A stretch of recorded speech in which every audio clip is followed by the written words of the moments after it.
Hello everyone, MamaCatGamer here with another installment in Gavtia's Adventures through Eorzea. We are in the Heavensward expansion, about mid-ish way through. We just finished visiting the moogles last time. And, oh gosh, gotta turn down my sound on my phone. Sorry guys. And, we're gonna continue the fun today. First thing we're going to do is get my Grand Company guys out. I'm going to put them on a training course. Put them on the comprehensive training course typically. And we'll deal with that later. I send them out on missions periodically. That's how you level them up. Someday I might do a tutorial on how to do that. Because it's not always immediately obvious, and I kind of learn the hard way sometimes. There's actually a Grand Company mission puzzle solver, basically, where you can input all your Grand Company team and what stats they have, because they have 3 different stats, and what kind of buffs they have, because some of them can have buffs. And then you put in the mission that you want to have them be a success on, and the puzzle solver will tell you what you need to do, what training stuff they need to do to get their stats up to a certain level, that kind of thing. They cap out at level 50, so I'm trying to get them there as quickly as possible. Anyway, I am sure there are some fantastic tutorials on that already on how to get started on that, but we will defer that for later. We're going to do a Saint of Song. Giovanni? Oh, okay. It's in Tailfeather. Put my XP egg on.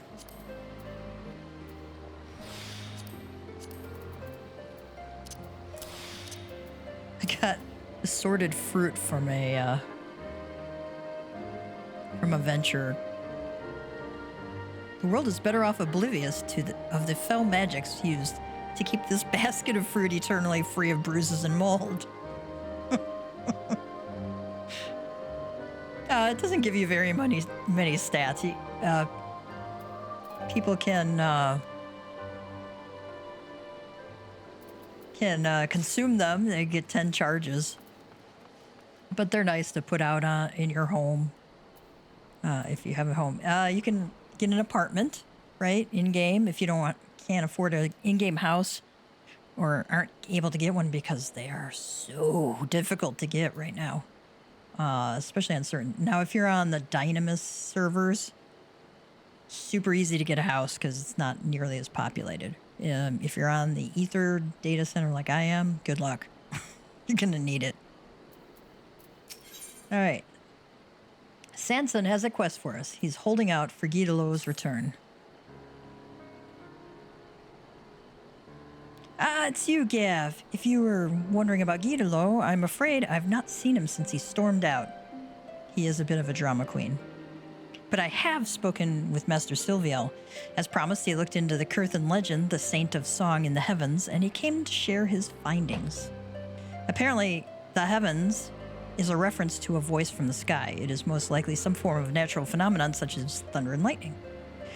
Which means that Guidelou was right. After all, what else could a voice from the sky be? It isn't as though there are people who dwell in the clouds and love to sing besides. Apparently they haven't found the moogles there yet. What? A tribe of moogles in the churning mist? How did I know? Why didn't you say so earlier? If these moogles are patrons of music like their forest-dwelling counterparts, they may well know of the Ballad of Oblivion. Please, you must show me to their village. As for Guidelou, 'twould seem he still requires time alone, but I dare say he will come after us once he hears we are on the right track. Might I trouble you to leave a message with Master Silviel informing Guidelou of our destination? I shall wait for you at Annex Trine.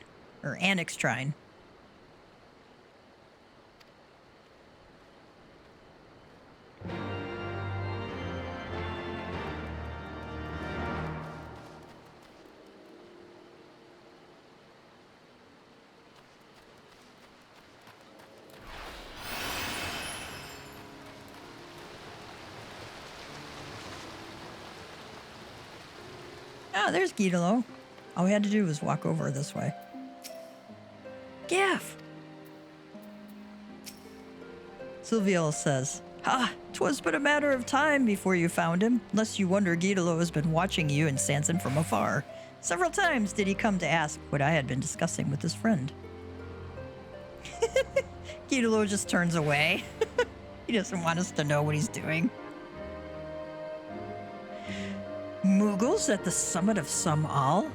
I was not aware of this, and I certainly wouldn't discount the possibility that the legend may in fact refer to the creatures. Guidolo, you should settle your differences with Sanson and go to the Churning Mist with your friends. Being stubborn is wearisome business, you know. He's not wrong. Damn it, I want to, but... Give. You always seem to know what's best. Tell me, what should I do? You can say nothing, or you can say come with us. Well, I want him to come with us.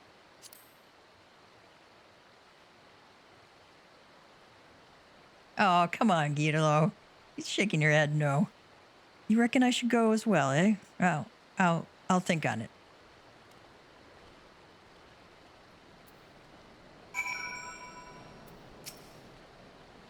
Silviel says, I wasn't aware of the Googles. Let me try that again. Silviel says, I wasn't aware that Moogles also dwell in the Churning Mists, and I certainly wouldn't discount the possibility that the legend may in fact refer to the creatures. Okay.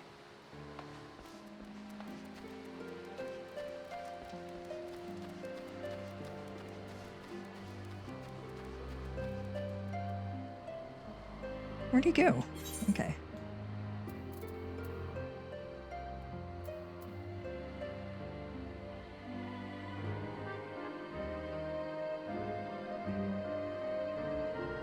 All right, we gotta go over to Annex Shrine now. Okay.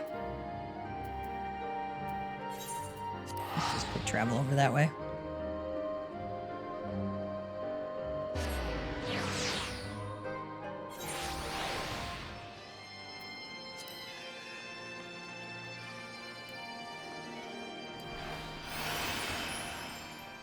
I hit sprint and then I hit Peloton. Sprint is faster than Peloton, but of course it's limited in how long you can use. It would be really nice if it did not have a 60-second cooldown. That's super annoying, especially when you're in a dungeon or an alliance raid, or in a dungeon. Your alliance raid and you're trying to keep up with everybody else because, you know, some of the parties will have, you know, fizz range people who can cast Peloton, and then if you don't have anybody in your party who can do that, then you're kind of stuck being slower than everybody else. Such an imposing structure.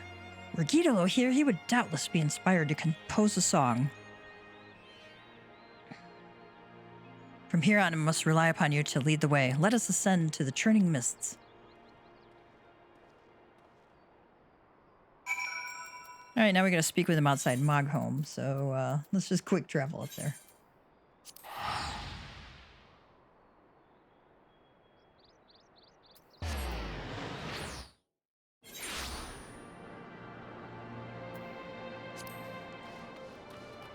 When I'm not streaming, I'll do things like daily roulettes to keep leveling them up, and you know, do the crafting stuff that is like super boring for everybody else to watch, but necessary for me to do some of the things like desynthesize items or repair my own gear, right? But that means I gotta stay on top of the job quests when we're in-game or on stream. Sanson says, such a magnificent view. I have no gift for verse. I must commit this scene to memory, that I might convey it all to Guidolo when next we meet. Now then, 'tis only meet that we first present ourselves to the chieftain of Mogholm. Let us seek him out.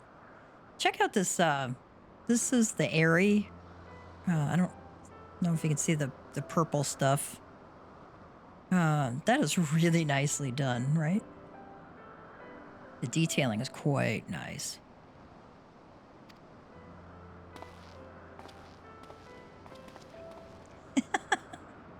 Pedalo's right over there. He doesn't want us to notice him.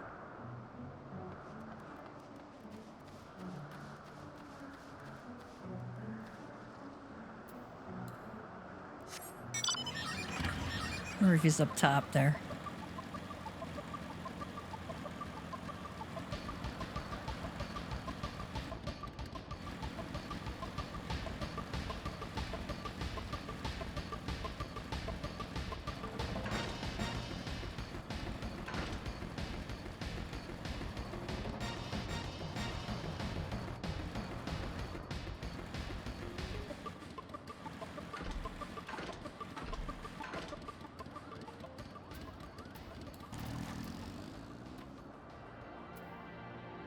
Moglin, the Ballad of Oblivion? I had not expected to hear the name from you, Kupo. It is a terrible, terrible song. Hence, it is forbidden among Moogle kind. Why, just earlier, I gave one of our bards a dressing down simply for asking about it. Young Mogta. He was ever the inquisitive one. I hope he understands that I mean well. Lest you wonder, after being scolded, he flew off sulking and headed north of Mogholm. That's Mogta, and to the north, Kupo. Just making sure we know the name, know the direction.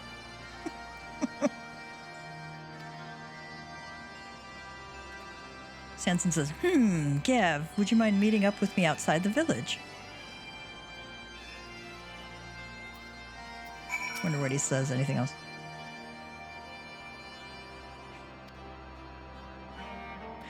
Sometimes it's hard to keep all their names straight, right?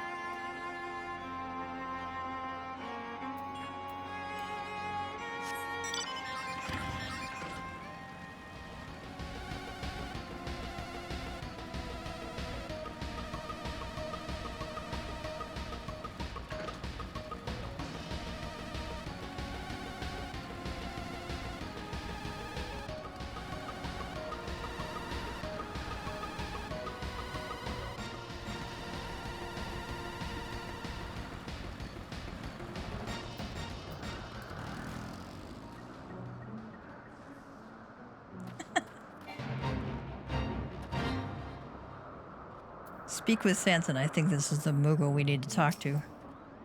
Despite making much of the song's forbidden nature, it is clear that Chieftain Moglin wanted us to meet the Moogle who shares our interest in it. What his motives are, I cannot say, but I see no harm in seeking out the bard of which he spoke. 12 forbid you have forgotten this, but his name is Mogta, and he should be north of Mogholm. Just in case we had forgotten, the game tells us again. I suppose that's in case, like, you have to stop in the middle of the quest or whatever. And, don't happen to remember who you talked to, right?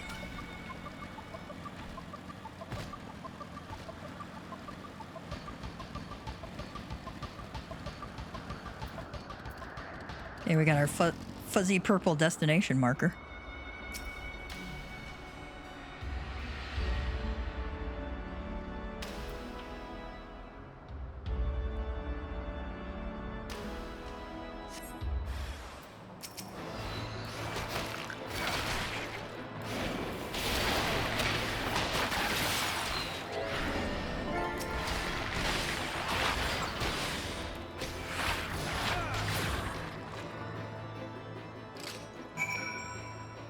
Alright, we gotta keep going north.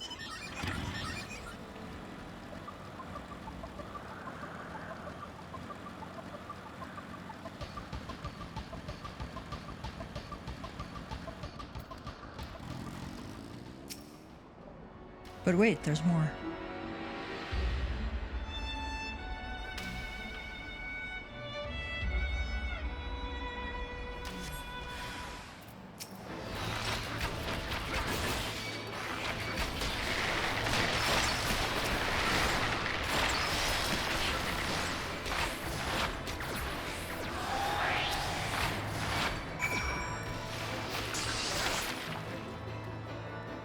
Didn't quite mean to get that ice spray, but that's okay.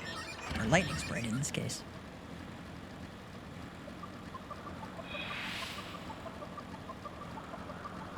But wait, there's more.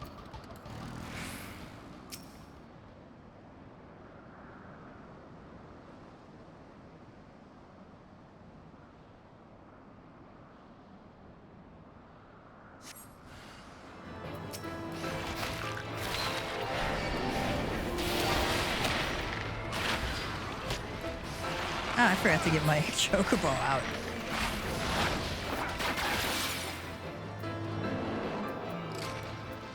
I need to buy some geishel greens soon.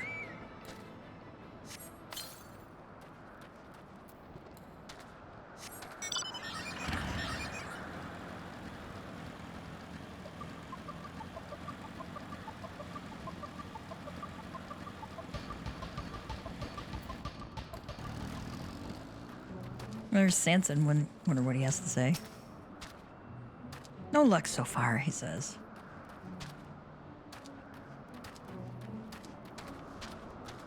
Magta. Boneheaded. Layabout. Grumble. Kupo.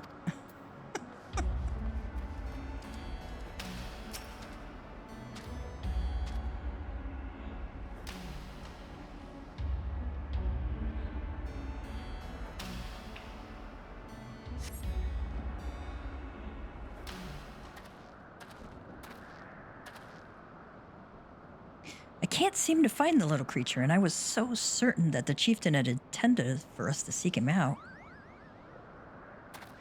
I love how my Mikote goes whenever he's scared. So cat.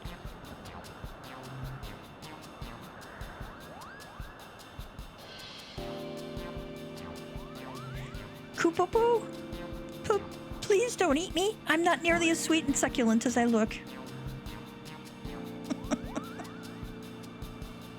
Have no fear, little one, says Sanson. I promise we won't hurt you. Might you be Mogta by any chance? You know my name? Who are you? You seek the Ballad of Oblivion? Why, I do believe we're looking for the same thing, Kupo. Recently, I learned about the existence of a potent song. Legend says it resounds through the heavens and destroys all. Curious to know more, I went to ask the chieftain about it, but he told me off.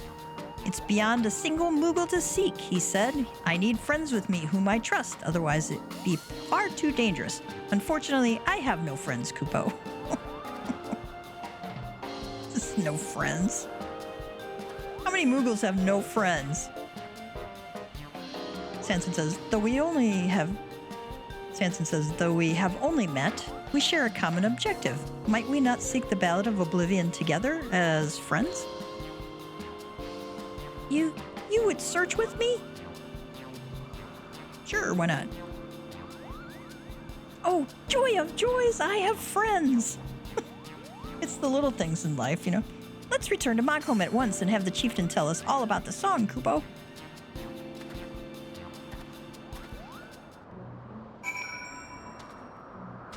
I'm not sure why we shouldn't just keep going looking for it. I could be wrong, though. Maybe Chief Moglin has the answer for us.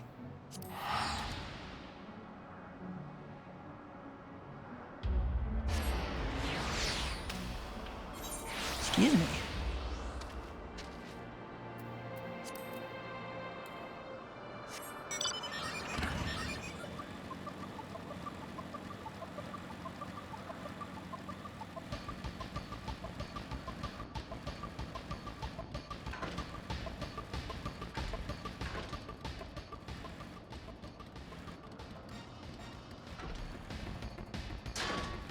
Nope, I keep missing it.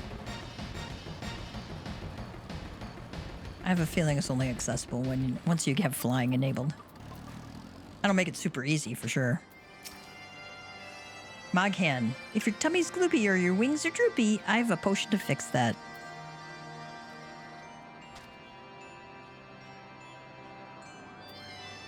It's a blue potion, I'm sure. Sanson says, I dare to hope that we will actually find the Ballad of Oblivion, which just leaves the question of Guidolo. I wonder if Guidolo's kind of chilling out around here somewhere and we just can't see him yet. Or haven't been looking around for him anyway.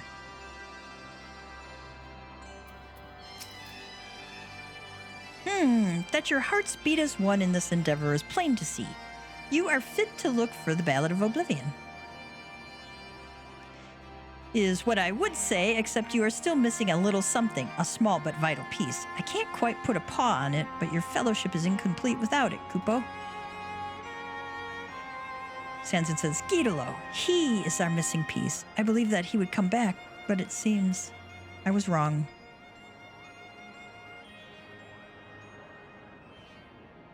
Sanson says, is this true? You caught sight of Gidolo here in the churning mist? I think we nodded at him.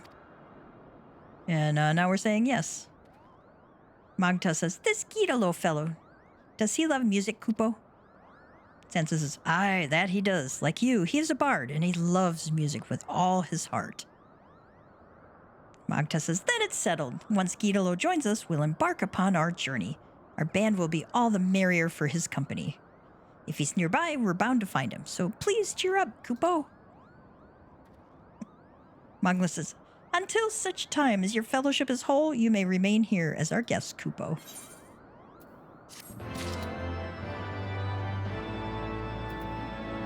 Magta, have anything new? Gidolo sounds like a nice fellow. I can't wait to meet him, Kupo.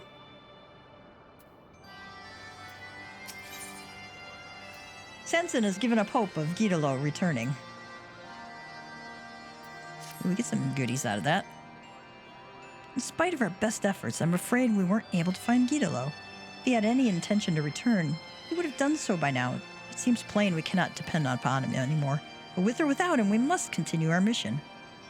Magda says, I was so hoping to meet Gidolo, but I suppose the show must go on.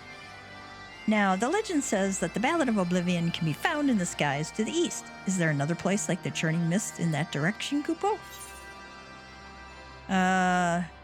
You could say either, yes, it's called the Sea of Clouds, or yes, the Ishgardians have an outpost there. We'll go with number 2. Truly? Then that is where we must go. We will need to make a brief visit to Gridania to secure the use of an airship to bear us there. Pray! Oh, Sanson is saying this. Let me try that again in Sanson's voice. Sanson says, we will need to make a brief visit to Gridania to secure the use of an airship to bear us there. Pray, come to the landing when you arrive in the city. Okay, I don't know why we couldn't just go to Ishgard. Okay. Magta says, this is between you and me, but I've actually spoken with Gidolo, Kupo. Unfortunately, he refused to come back, saying that he wouldn't bear to Unfortunately, he refused to come back, saying that he couldn't bear to face Sanson. I couldn't convince him to join us, but maybe you can, Gav. Here, take this with you. It's Sanson's journal, the one he's always writing in. I, borrowed it. I thought that it might help if you were to show it to Gidolo. You'll find him at the summit of Samal, Kupo. Oh. All right, let's go back up there.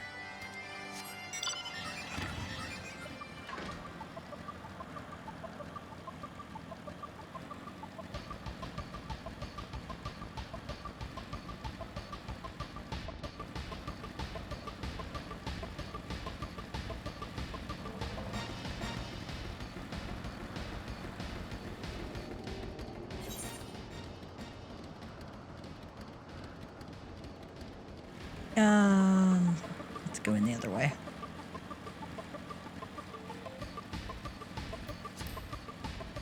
That'll be the easier way to get up there.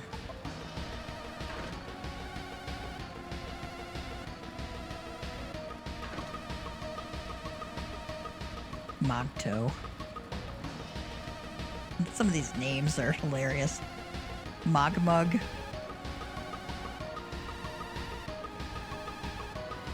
Has a coffee-colored palm.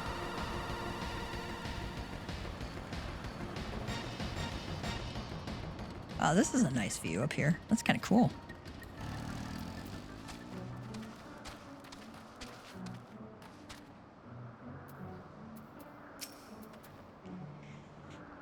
Gidolo says, bah, that Mogta blabbed, didn't he? Sanson's journal filled cover to cover with writings on song.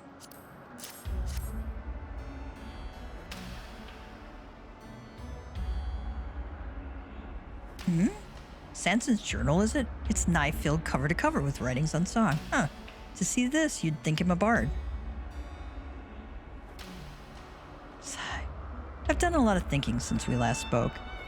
Though he's no bard, Sanson's bent on finding the song. Hells, he's keener on it than any one of us, and I couldn't understand why, but now I do.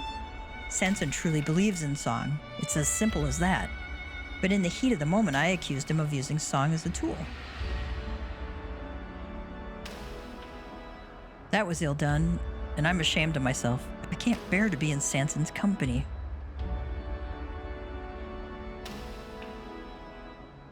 You're off to the Sea of Clouds? Then I wish you luck. I can't go with you. I don't have the right. I need to be alone right now and take a long, hard look at myself. You do best not to expect anything of me. Aw, that's too bad.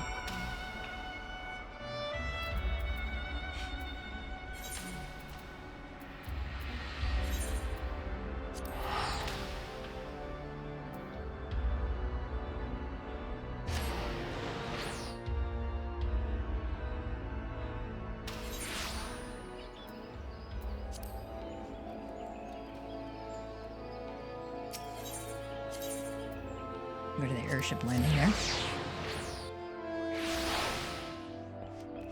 See what Magta has to say. I've made myself invisible with Moogle magics. You mustn't talk to me or people will suspect, Kupo.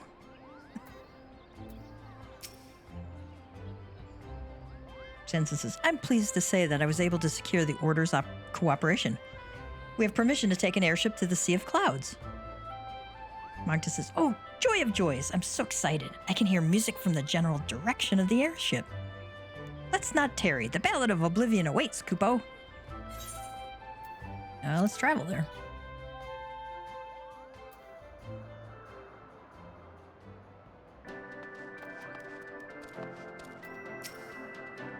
Something about this place makes my fur stand on end, Kupo.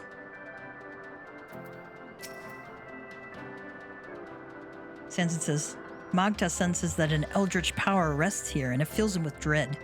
It can only be the Ballad of Oblivion. Though this place is abandoned, such structures as remain are reminiscent of Moghome. If Moogles once lived here, then we are surely on the right track. Let us scour the entire isle.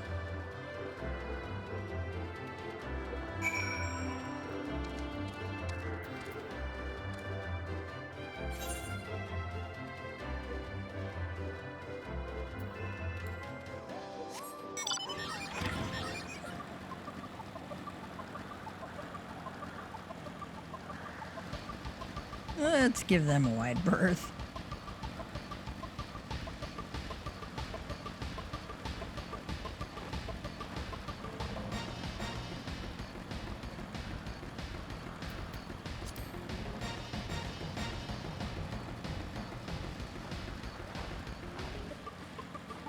Looks like we have an instance duty here.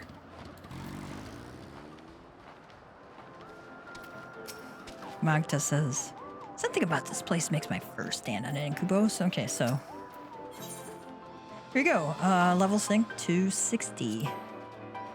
We're 72 now, so we'll be okay.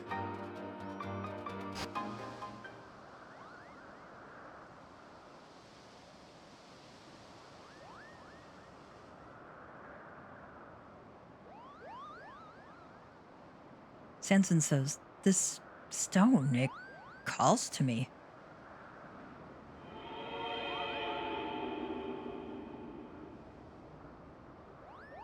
The Ballad of Oblivion is here. I've never felt so certain of anything in my life. Where have I seen such markings before, Kupo? I remember now. This is a sealing stone used to seal away baleful beings you mustn't touch. Too late.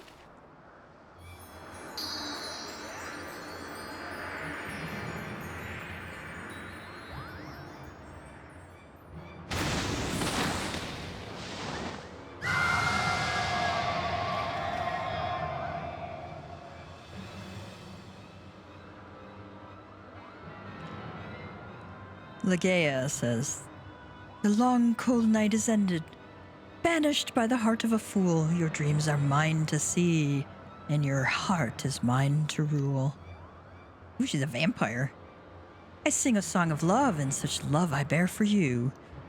With all my heart I give it, and know my heart is true. As I once lived the creatures who upon this land did dwell, but they cast aside my love, so I sent them all to hell. That's a little dark. Of course, it is a song of oblivion. Oh, my head! Oh, nay, my very, very soul is like to split. What is this voice? Magda says, resounds through the heavens and destroys all. Oh, gods, this is the Ballad of Oblivion? And this fiend used it to lay waste to an entire tribe of moogles. This isn't a song, this is an outrage, Kupo. Hey, Chelly, how are you?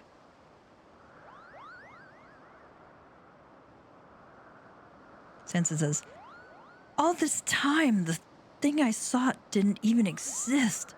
'Twas I who released this menace into the world. I will vanquish it, even if it cost me my life. Flee this place, the both of you. I don't think so.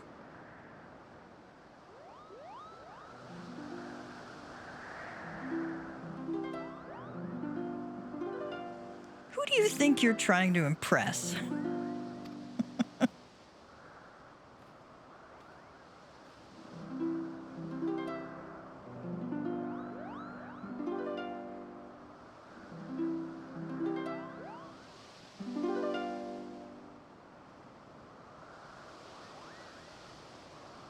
Gav and Magta aren't running anywhere, and neither am I. We're in this together to the bitter end. Gitalo, why are you here?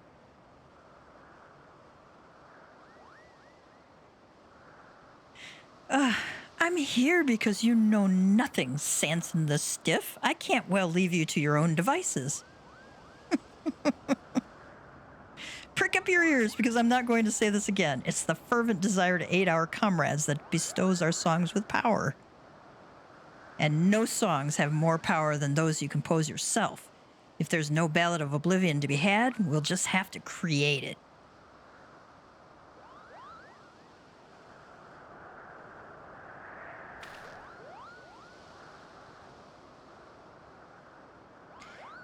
Yes. Yes, you have the right of it. Let ours be the song of triumph over a legendary fiend. Ha! I like the sound of that, says Gitalo. Now then, there are 4 of us to battle the siren. Let's make the song a quartet, eh?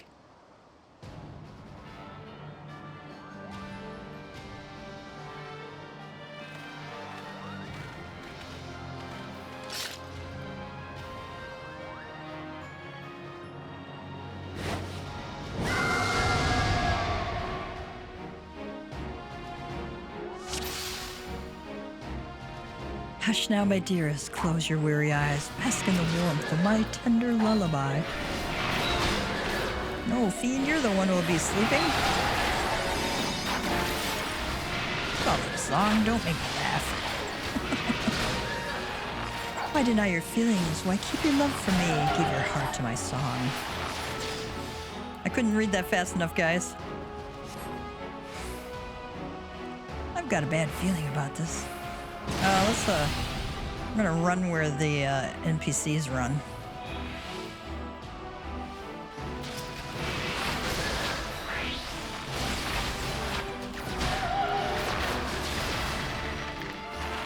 It's kind of like Pharaoh's. Oh, we're gonna interrupt that.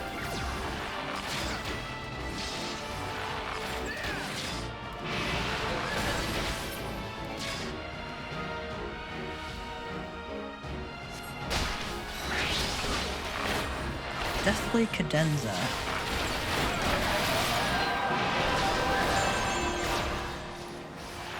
Song of Torment. Well, I still got 7 seconds left on these.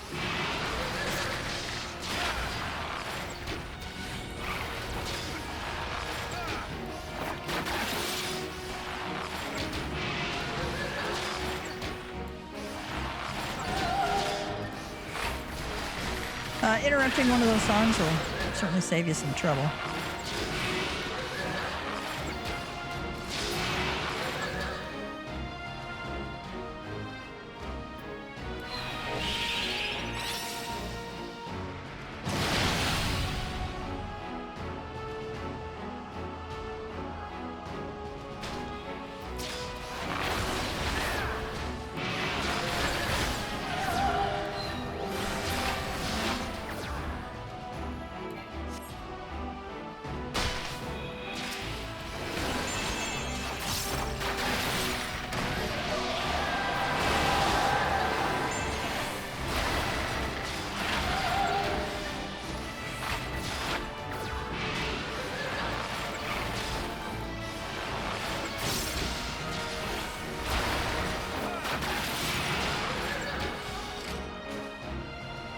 did it!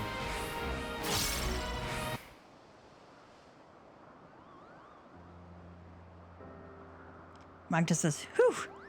The sealing stone is back to the way it was, Kupo. Sanson, you were with us aboard the airship? But there's scarcely any room to... never mind that now. Wherever it was you were hiding, you made us all worried sick. Do you know that? Gyude says, if I didn't know before, I certainly do now. I also know how hard you've been working thanks to this. My journal? Where did you... Give that back this instant. I need it to write my report. Balls you do. We composed our own Ballad of Oblivion. That's all you need to write. Sansa says, now that I think about it, my superiors will demand more tangible results. But of course, such abilities that Gav mastered during the journey. They shall serve admirably. Gyude says, make up your bloody mind. Magda says, when I return to Mogholm, I'm going to tell everyone that we created our very own Ballad of Oblivion, Kupo. Gyude says, speaking of returning, I'd best get back to being a quiverman. And who knows, I might even try to behave myself from now on. I somehow doubt that. But whatever I might get up to, know that I won't rest until I surpass both Jahantel and Gav. Sanson says, I look forward to the day that you do. Remember, my plan can't succeed without you. Magda says, please send my word when the unit is formed. I'll come and pay everyone a visit, Kupo. Sansa says, you shall be the first to know, my friend. And on that note, let's go home, says Gyude.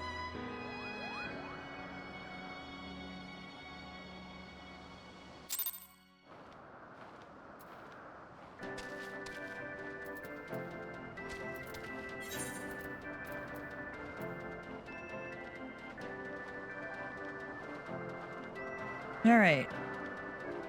Sanson believes that such... follow your friends back to the airship and let Sanson know that when you're ready to return to Gridania.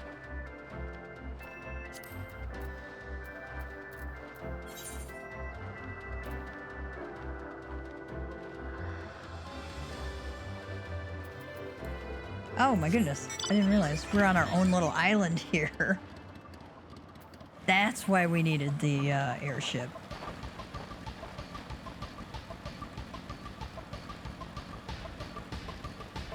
Oh, did you notice?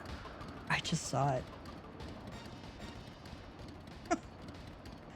What does that look like, guys? It's a little moogle with his palm and everything, little ears and everything. Oh, that's cute. Makugo Island. Nice, guys. Nice, Square Enix. It's a cute touch.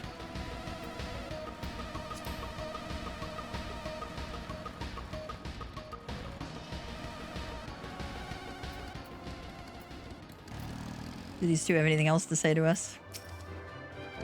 Magda says, please send me word when Sanson and Gyude form their unit. I'll come and pay everyone a visit, Kupo. Gyude, let's be on our way, eh? Sanson, upon returning to Gridania, I must report to both the Order of the Twin Adder and the God's Quiver. While I attend to business, might I trouble you to pay Jahantel a visit? You will doubtless desire to hear an account of our journey. Thank you, Gav, for everything. I know not when it will be, but I look forward to the day we meet again. Let's travel back to the Gridania airship landing.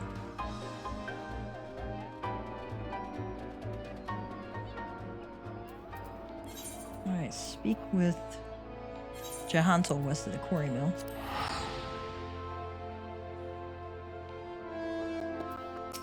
Didn't realize Magda was there. Gyude and Sanson have returned to their duties, and I suppose you have things to get back to as well. I do believe I'll take this opportunity to see the sights and sounds of the Twelveswood. Do send Jahantel my regards, Kupo.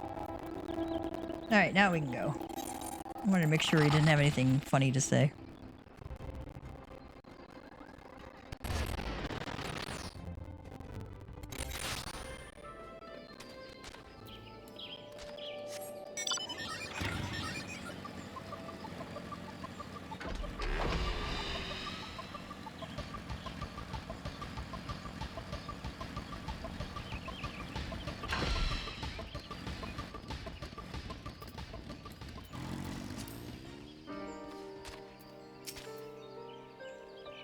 Johanzo says, a rousing tale of friendship in the face of adversity. I thank you for watching over Sanson and Guidolo. When Sanson's plan begins taking shape, he may count on me to aid him in whatever way I am able. As for you, my friend, 'tis plain that your experiences have raised you higher as a bard, as I had expected they would. I pray that you shall ever be a paragon of our art, enriching the hearts of men with song. Ooh, that's quite the bit of XP there. Maybe not so much as I thought it would.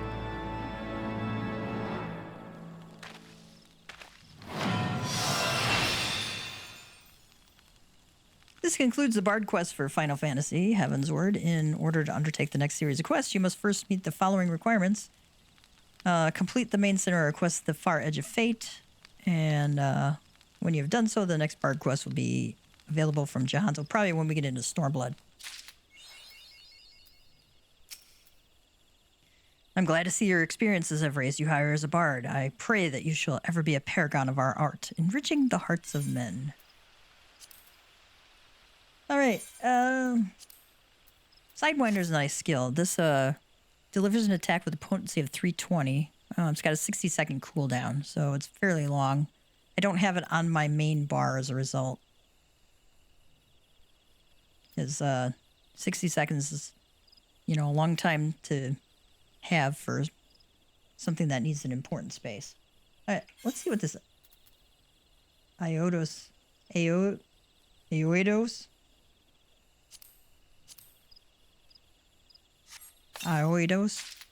Not sure. Try on. That's kind of cool looking. I wonder if, let's see what it looks like dyed.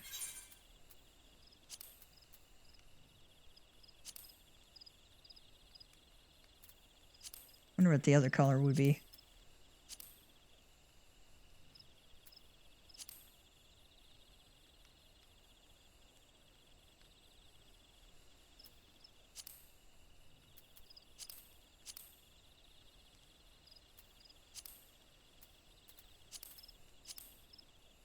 They give it kind of leather look.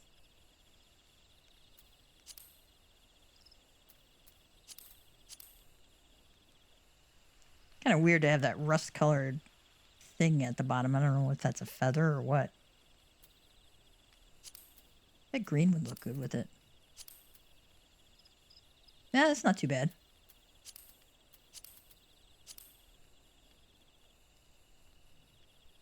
I like that too. That's kind of nice looking, actually.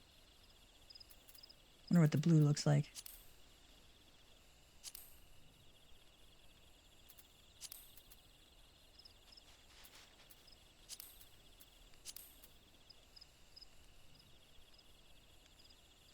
Oh, that's nice too.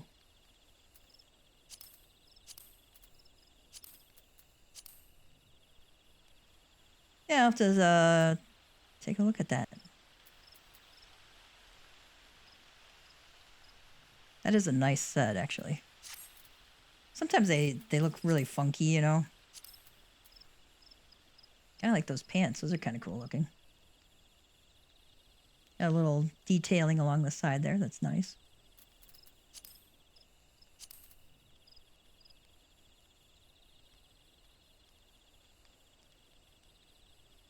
I just see what's on the side. That looks like a little knife there. A little dagger kind of hanging in there.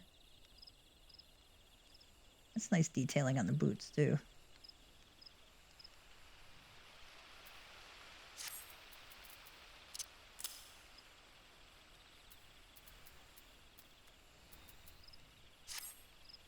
I got too much junk in my inventory there.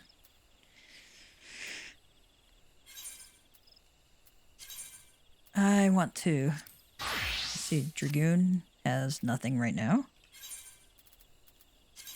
Reaper, I'm pretty sure has a class quest. Yep, Dark Days.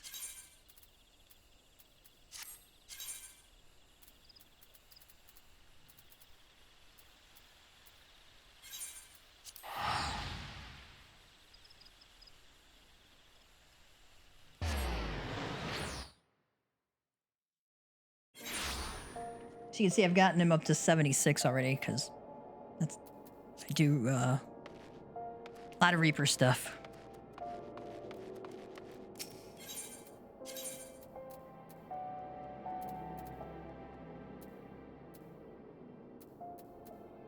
For those who haven't been here before, Reaper's my favorite. I got some great jobs out there, and I recommend everybody try at least one of every role. Even if you don't do one of every job, right? But I'd recommend trying out every job.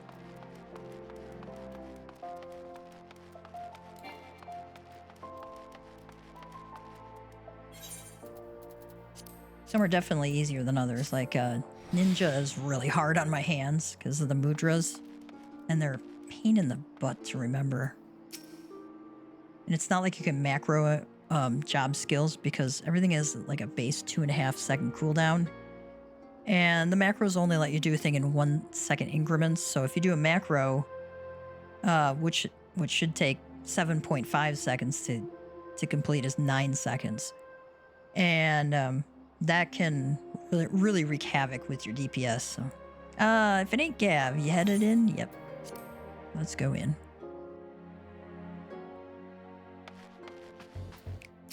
Herman says, no word from Arnegus yet, Gav. I've always admired his thoroughness. Me, I don't have the patience for that sort of work. That's why he has the brains and I'm the muscle. Dark days. Drusilla is awaiting word from Arnegus. Apologies, Gav, but we're still waiting on Arnegus to come through. There's not much for you to do around here till then. Unless you have a knack for cleaning. Herman is good at wheedling out promising stories and whatnot, but getting to the truth of those stories is a craft as delicate as weaving. I've done weaving, and that can be a very delicate craft. Believe it or not, I've actually done weaving. And it was just a summer job I had at one time at a mill and weaving studio, and it was part of a college thing. And it took probably most of the summer to learn how to become proficient. And that was not even good. It was just proficient. I'm sure you've seen firsthand how one bad bit of information can lead to elaborate plans coming apart at the seams.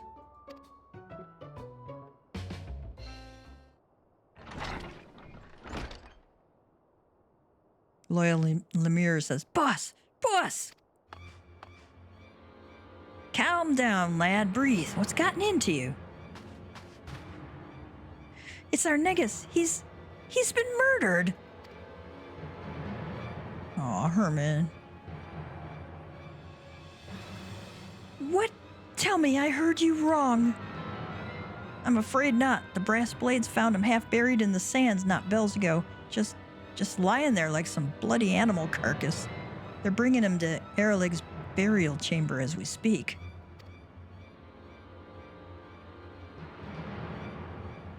Drusilla is not happy.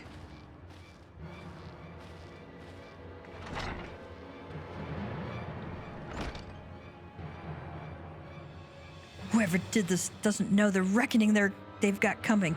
Before I'm done with them, they'll be begging to crawl back into their mother's womb. That's assuming their mother would take them.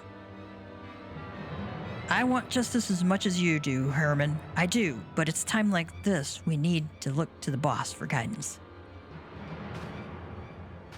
As you can see, Gav, emotions are running high. I should stay here until Herman cools off. Can you let the boss know we're standing by and waiting for her command? Like as not, she's gone to pay her respects.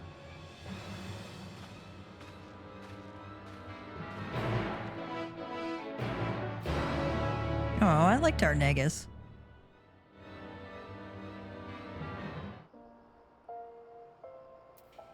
Speak with Drusilla in front of Erlig's burial chamber. Ah, that's near the Thaumaturge Guild. Right.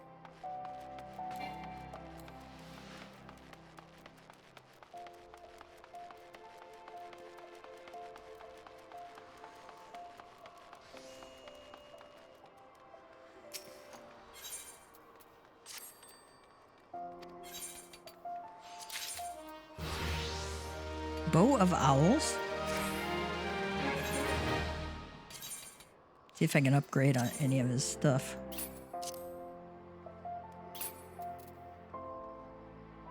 Yeah. I like to keep up with their gear.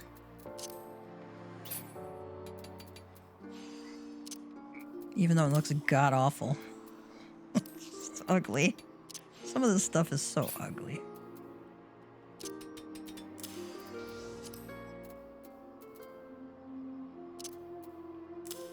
But it helps you level them up a little bit better.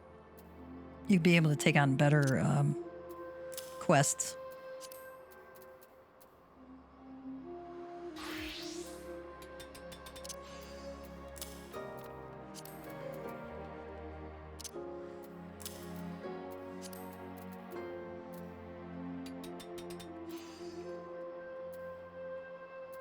Since it says I can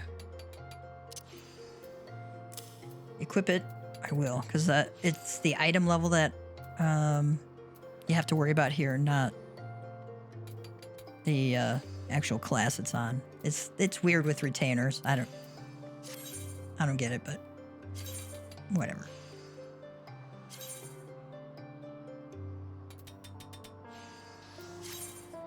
I'm just gonna do a quick exploration because, you know, you get fun stuff back. It's like opening a mystery gift box.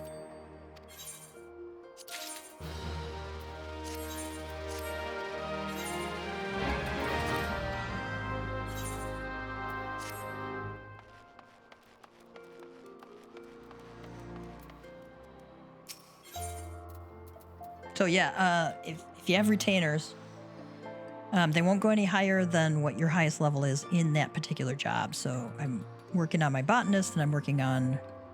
I changed that one to bard because at level, I think, 30 or 70... No, I think he's archer right now, but at level 30 or 70, I can convert him over to either bard or reaper. I'm not sure yet. I might have to wait till 70 to turn him into a reaper. If they could do that. Sometimes it's not real clear what you could do. And make sure to upgrade their gear. I save my cast-off stuff to put on them.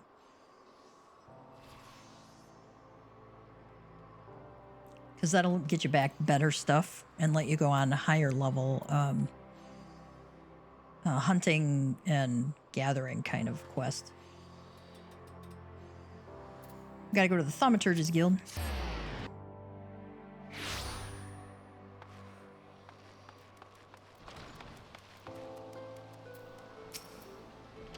Priscilla says, "Sorry, Gav. I ain't in the mood for chit-chat."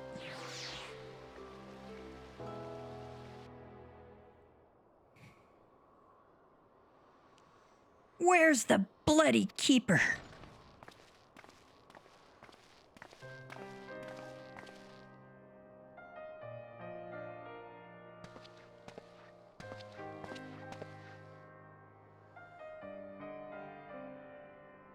My lady, prithee, the dead must be let to rest, says the Order of Nidhogg priest. The dead are going to have one more among them if you don't shut your trap and listen. The brass blades brought in a body not long ago. Show me to it. Ah, yes, that they did. But are you the deceased's family? If not, I am afraid we cannot. Family? Family? Our Negus was like a son to me.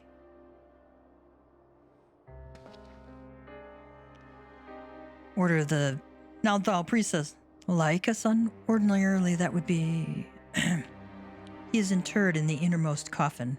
However, I must advise you not to gaze upon the body.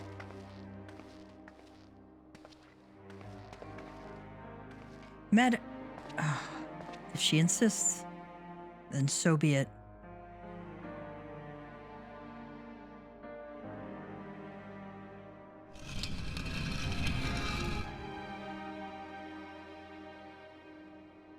God damn it, Arnegas, I told you not to go and get yourself. Don't, Gav. This isn't for you.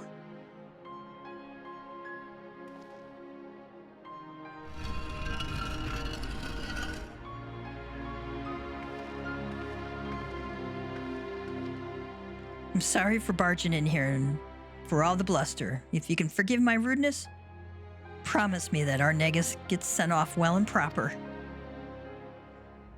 Of course he shall be. However, if you wish to inter him within the city gates, well, such sought-after space comes at no small expense.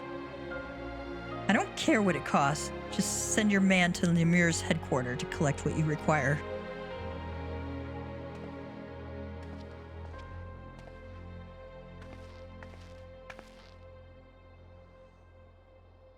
Kev, I appreciate you coming to find me, but there's someone else I have to speak with first. I'm heading to Stone's Throw. Come along if you please, but come along in silence.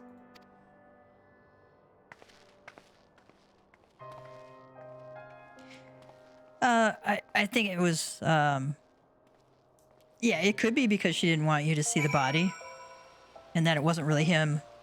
It could be that because of the condition, because they found him half buried, which means he was pretty beat up and pretty cut up, I think, if I remember right. So it would not have been a pretty sight.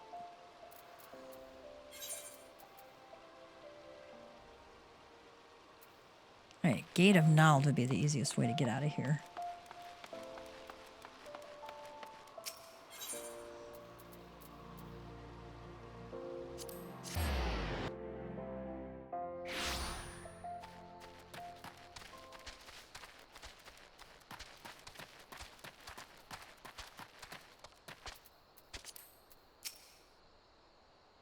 This is where our Negus's dear wyverns are living.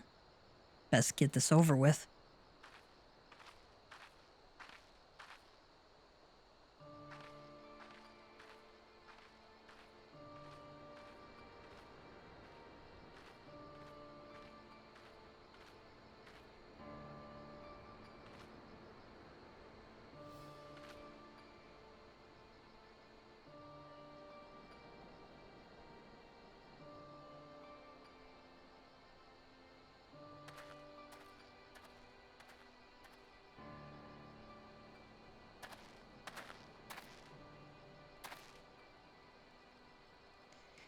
Our Negus never forgot the debt he owed you. The debt we both owed you. Even so, his loyalty ran even deeper than that. It's a strange thing to look back on the people we were, a decade younger and a lifetime more foolish. Young lovers, proud patriots, blissfully ignorant, returning to Locus Aminus, the cradle of our people. A triumphant homecoming for the Garleans after centuries in exile. The once mighty invaders had been laid low and driven back whence they came, and it was a banner day when our Negus was honored with a post there. The honor and pride quickly faded when we saw the truth of Locus Aminus. We hadn't just defeated our enemies, we had clapped them in irons and condemned them to a life of servitude. Descendants of those who'd driven our ancestors north so many generations ago, made to pay for the crimes of their forebears. His superiors were certainly pleased with the poetry of it all. Our Negus, however, could not simply look away from their suffering, let alone take pleasure in it. Confronted with the reality of the place we would call home, his conscience demanded he take action. He began cooperating with the resistance, but the eyes of the Frumentarium are all-seeing, and before long he was ousted as a sympathizer. 'Twas only by the grace of good fortune that we escaped with our lives. I've often lain awake at night, wondering if he had outlived his usefulness to the resistance, or perhaps it was a petty senior officer that orchestrated our fall. Regardless of the cause, the outcome was the same. We could never return to the Empire. We fled to Eorzea by way of Radzatan, the only route open to us. Drusilla says, "Wasn't soon after stepping foot on the docks of Limsa Laminza that your luck ran out, as I recall. Stopped by Yellow Jackets and accused of being Imperial spies." Aye, but we still managed to make an escape. We ran and ran, terrified that our pursuers would one day catch up to us.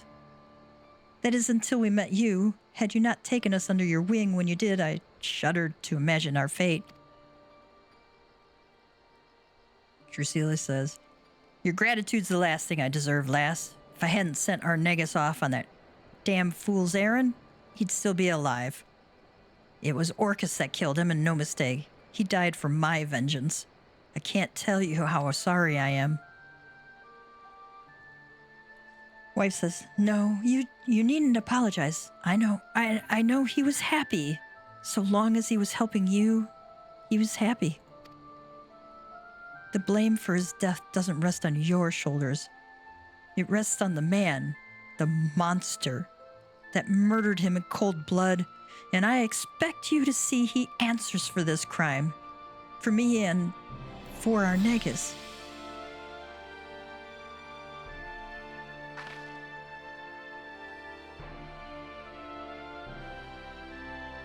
I will, lass. I will. On this I swear everything that I have to swear.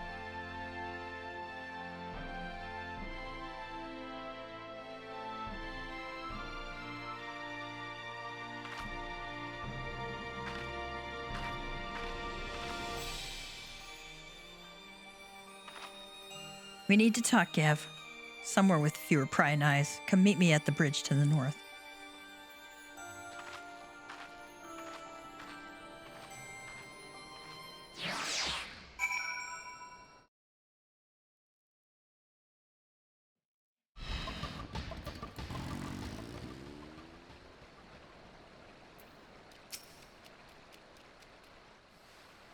Hopefully my bird's not in the cutscene.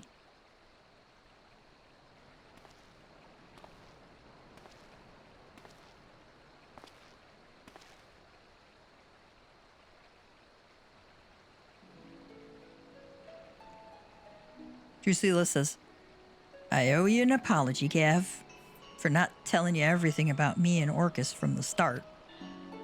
I dragged you into a fight against a foe that's cunning, brutal, and utterly merciless. I thought with all of us together we'd tip the scales in our favor. But I was wrong, and our Negus paid the price for my hubris.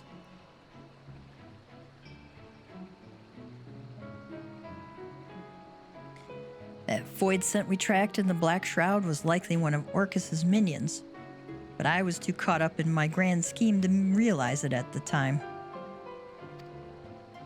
I should have thought about why it tried to hide that body. Your common void scent wouldn't have the guile to bury a kill, but what if Orcus taught it that as a way to throw trackers off its scent, and to dangle bait for me and mine?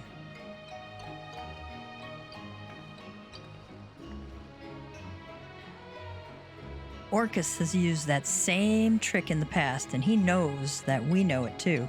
By dispatching his minion, we drew his attention. Our Negus was a warning. Orcus doesn't give his prey swift deaths. He toys with them, cuts into them, savors the screams. That's how I know he was responsible. It's like a signature, the way he leaves the bodies when he's had his fill. I only pray our Negus doesn't take that suffering with him to the next life.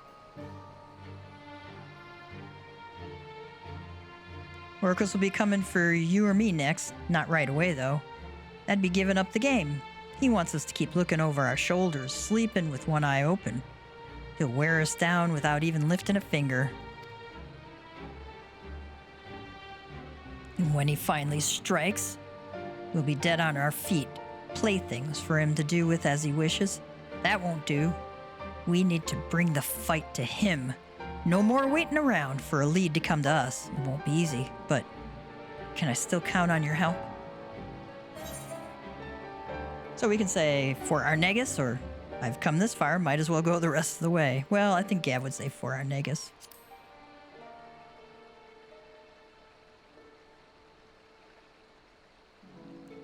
Thank you, Gav.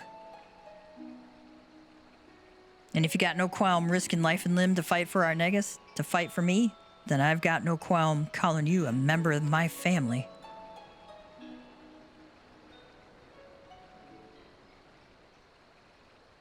Family. A curious word, that.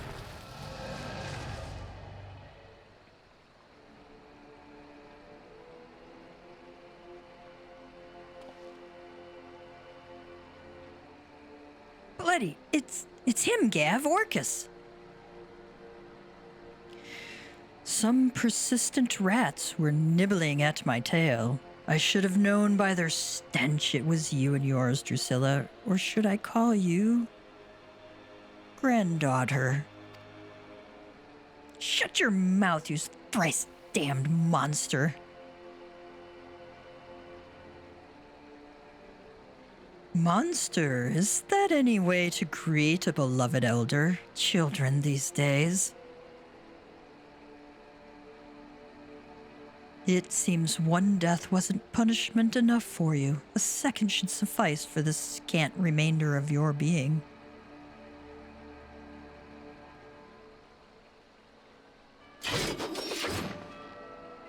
Gav, we're ending this here and now. Follow my lead.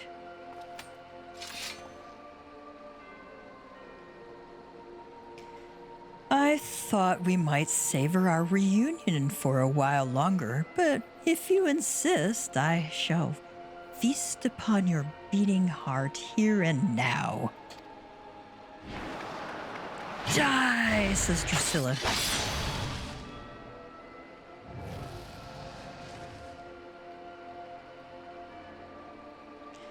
Ah, naught but dregs left in that desiccated vessel of yours.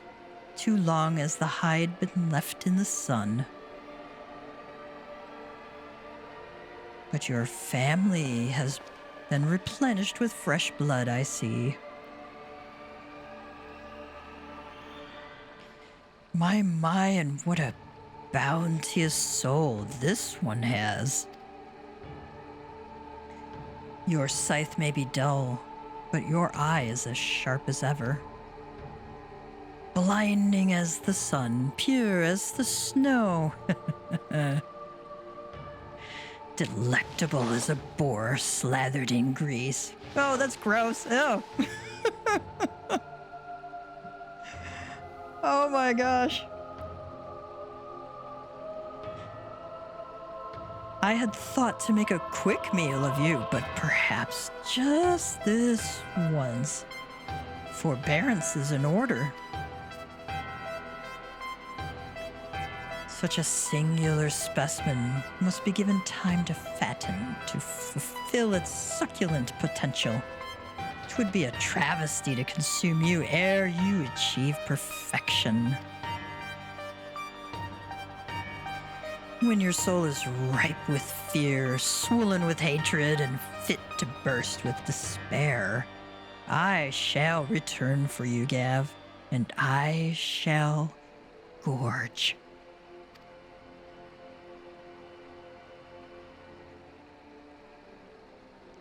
Until that time, sup well, my growing whelp.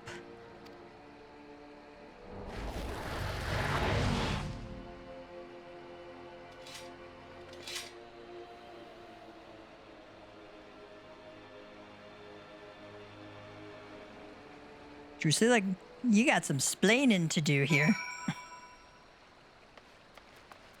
Granddaughter, really?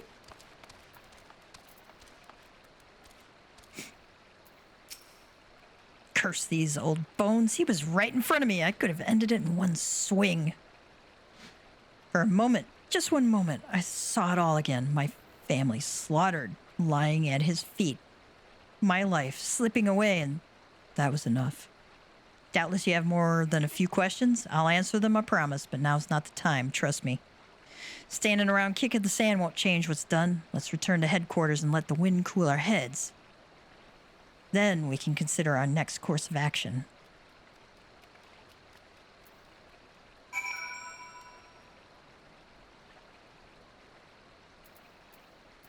Let's go back to, Ulda.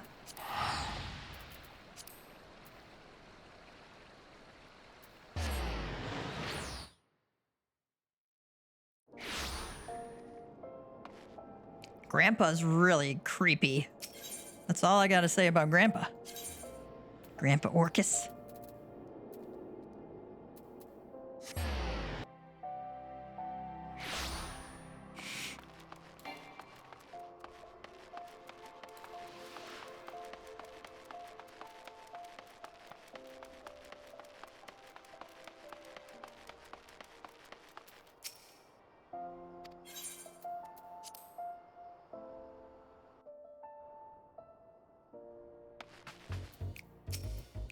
Herman says, the boss told me everything. That bastard Orcus is going to get what's coming to him. He thinks he knows pain.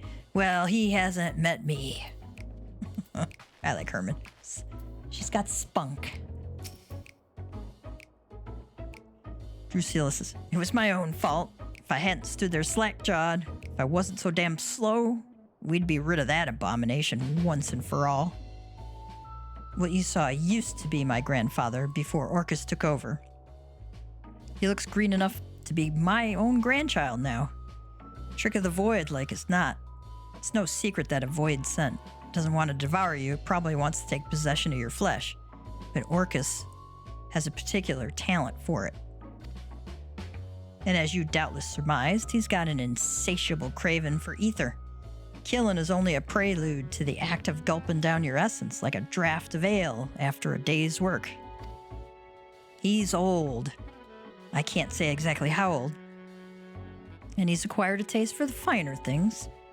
Seems your soul counts among the finest he's ever seen. Things just keep getting better for us, don't they? We could say, wouldn't be the first time someone set their sights on my soul, or he can keep his bloody fangs to himself. I think I'm gonna go with the first one. Is that so? Used to being a prize pig, are we? Any road, it's clear that safety is no longer something we can take for granted. Not even in a crowded street, not even in the middle of the day.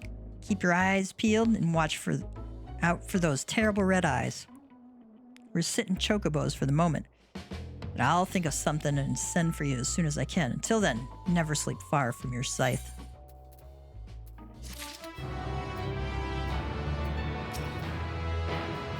Herman says, if the boss says your family, then your family. Let's put that bastard in the dirt, eh? For our negus. Alright, this one won't be ready or available until level 78. Okay.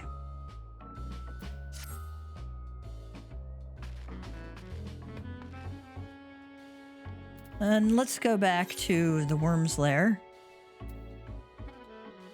Alright, with your efforts at peace in shambles. Remember last time we talked with Hraesvelgr, who informed I'm blanking on her name. Isael, that she was not imbued with the spirit of Shiva. It was a imposter, I think. And Hraesvelgr was in no mood to have peace. With your efforts at peace in shambles, Estinien is convinced that Nidhogg must be slain if Ishgard is to be spared. You leave Isael and her shattered faith behind and continue eastward towards the likely location of the area. Defeat any enemies you come across. Excuse me. Defeat any enemies you come across in your search for the worm's lair.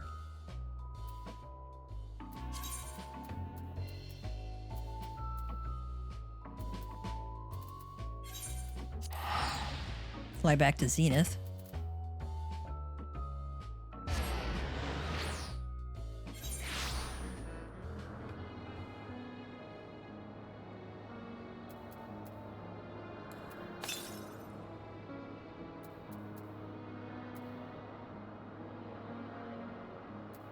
So,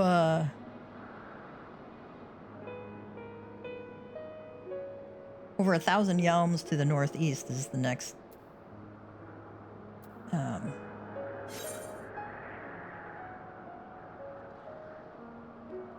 is my next ether current, so it's like somewhere way up here.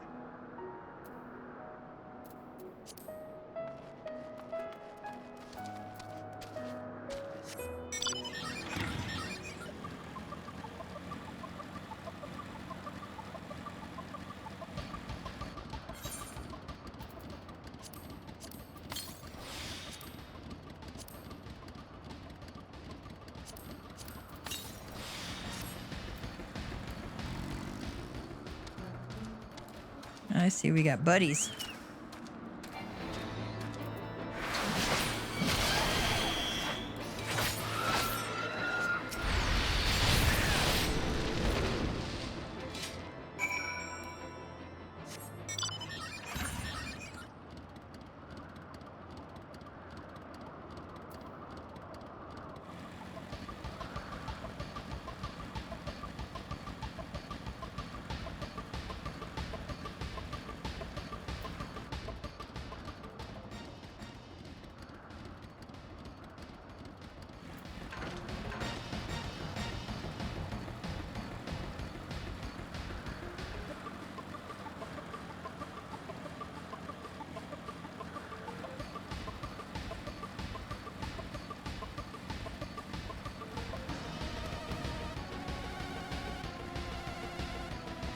Unfortunately, we don't aggro everybody under the sun, because there's a lot of them here.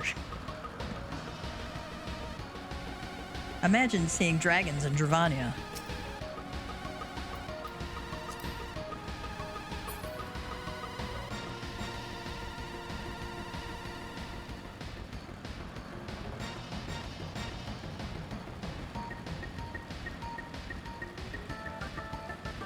Speaking of dragons, I found on the Square Enix forums, Final Fantasy XIV forum, they actually have in the lore section an entire thread on dragon speak, including pronunciations.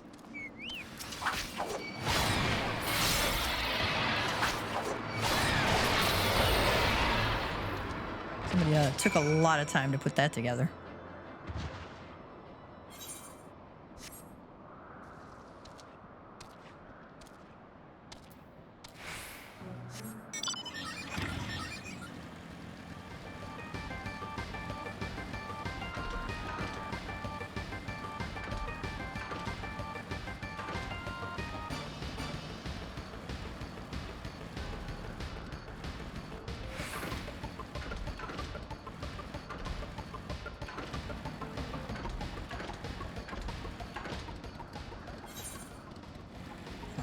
Some of this.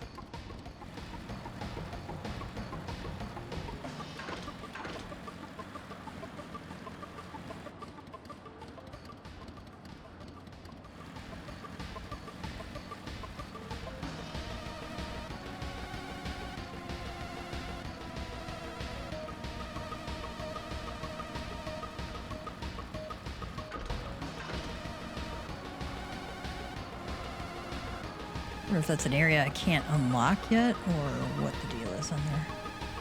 Oh, we'll see if we can get it.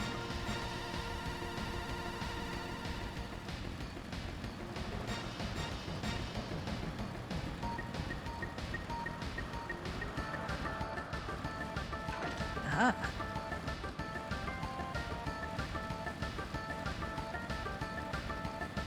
Sometimes they have lookouts on up top on these things. Plus, it's just a nice kind of place to look around.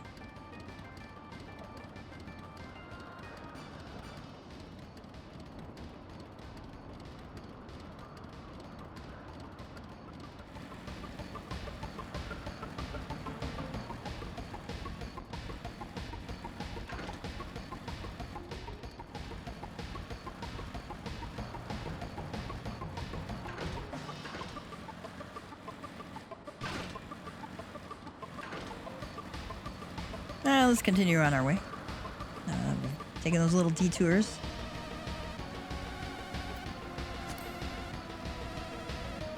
The XP for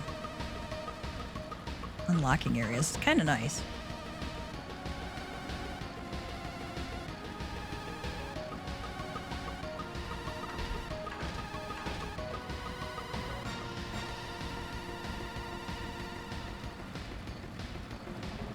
Oh, there's an ether current there.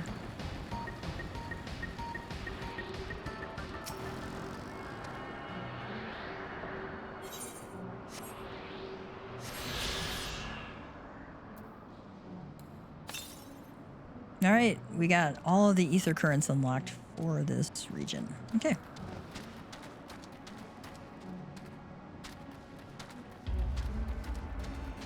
Nice.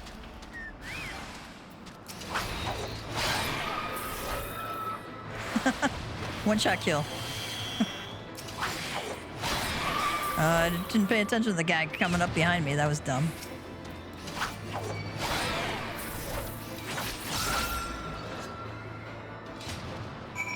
All right.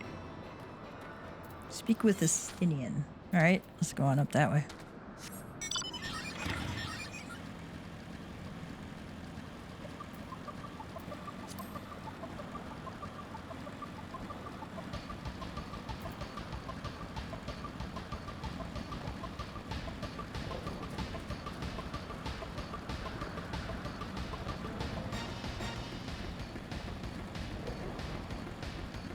Moon-eyed Moogle. The Moogle on the watchtower is cradling her rumbling tummy. Whatever can be taking her so long, Kupo? My replacement should have been here already, but I don't see her anywhere. I'm so hungry. I wager she went on home on account of those troublesome Tulahans that are flapping about. If you slay 4 of them, that should secure a safe path, giving my replacement no excuse. Please, my stomach begs you, Kupo. I might as well kill him while we're at it.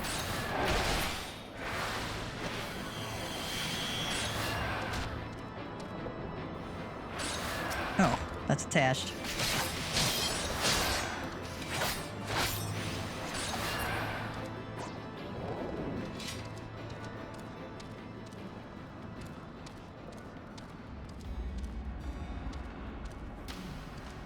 They got, like, 3 more down here if you ever need them. I'm not going to kill them at that moment in case I need to kill some for these guys, too. Alphinaud says, Estinien, pray tell me I'm wrong.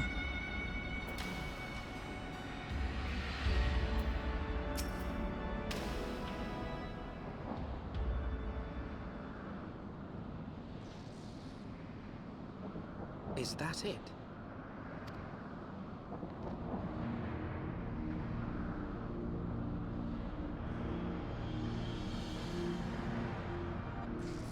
Aye, that would be the Airy. I feel Nidhogg's presence through the eye, his caustic hatred gnawing at my soul. 'Twould seem the death of his consort has put him on guard. Mark how he wards his lair with tempestuous winds.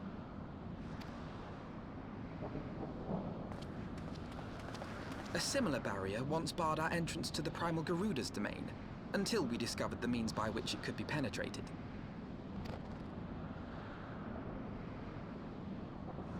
That grin.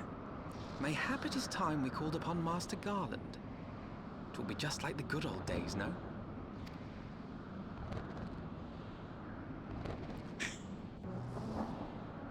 Alphinaud the teenager talking about the good old days is hilarious.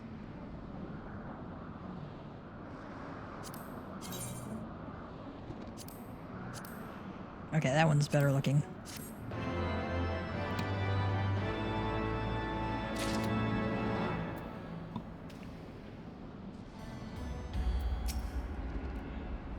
If our only remaining recourse is to violence, then we should seek out the swiftest path to victory. With every moment we hesitate, Ishgard's prospects grow bleaker. Estinien would have you enlist the aid of Sid Garland. New wins, old friends. A force of sufficient power to break through a primal's defenses might conceivably grant us access to the Airy. And I can offer no better solution. Pray, consult this engineer friend of yours. Alphinaud says, very well, on the condition that you swear not to lure Nidhogg from his lair in our absence. Estinien says, and steal all the glory for myself, you mean? Nay, I am not so selfish as that. Contact me by link peril when your preparations are complete, and we shall set forth from Ishgard together. Alphinaud says, I suggest we rendezvous back at St. Renette's Forum, Gav. From what I gleaned of the Holy Sea's decidedly ambitious airship project, Sid will still be in Ishgard.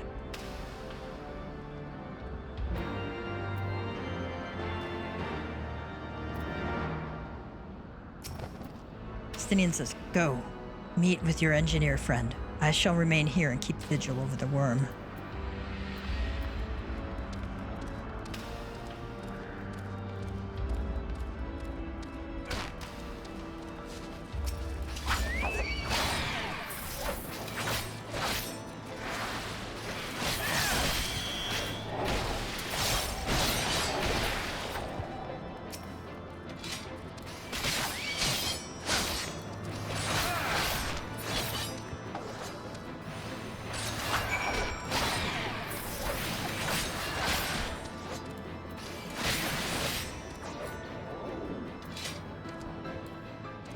Well, our little Moogle friend would be very happy that we cleared the rave for him.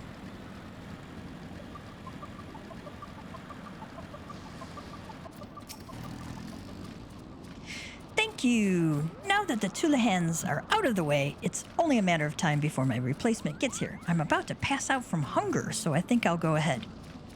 What could go wrong, Kupo? I don't know. Where the moogles are concerned, no one ever knows.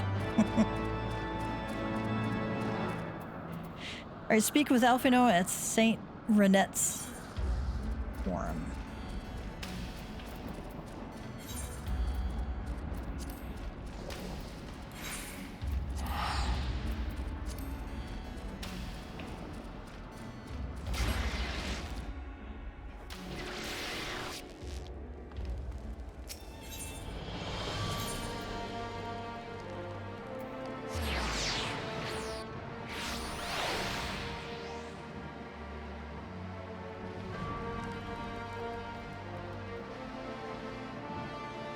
I don't see it sit around. When last you saw Master Garland, he was advising the Ishgardians on their ailing airship, correct? In that case, he might still be at Camp Cloudtop. Failing that, we could try the airship landing, or mayhap even the Skysteel manufactory. But let us not waste time searching aimlessly. Someone in the city is sure to know where to find him. The question is who?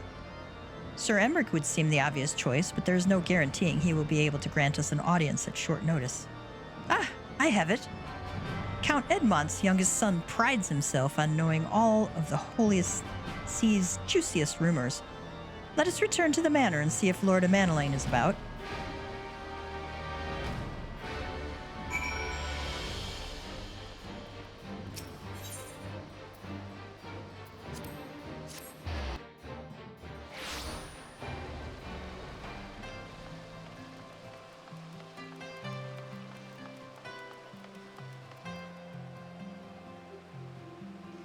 Sometimes if you pass by these guys, they'll have little things to say to you. Your skin is like the snow, your eyes like sapphires. Aw.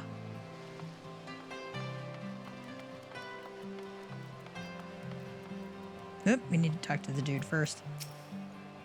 Welcome, Master Tia. Shall I show you inside the manor? Yes, please.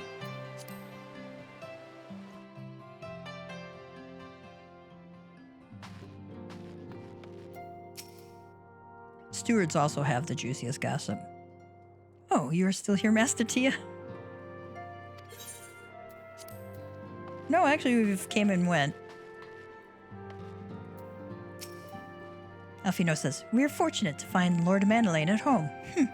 The tavern keeper's loss is our gain. Honorwa says. When it comes to exchanging information of uncertain origin, Lord Amanelaine is something of a prodigy.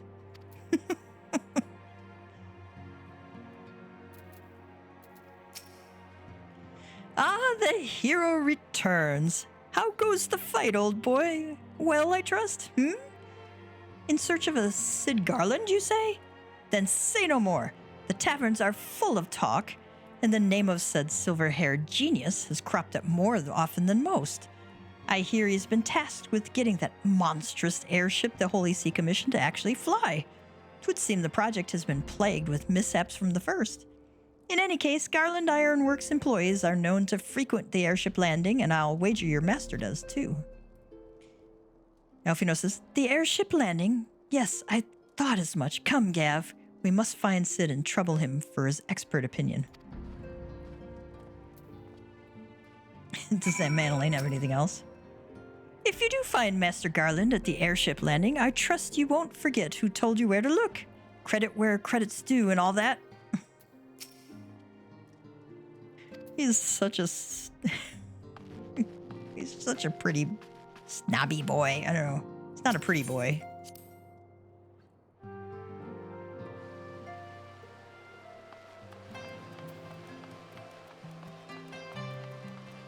I don't know, what would we call him? Go to the airship landing.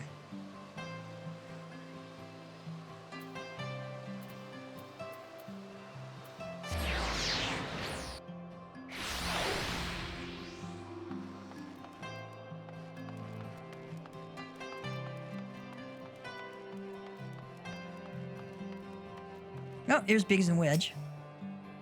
If Ishgard comes under attack, we'll have to get out of the city pretty sharpish. Don't much like the idea of leaving a job half finished, though. Wedge says, "What's that? There are dragons coming? Sorry, can't talk now. Have to finish this job and get out of here."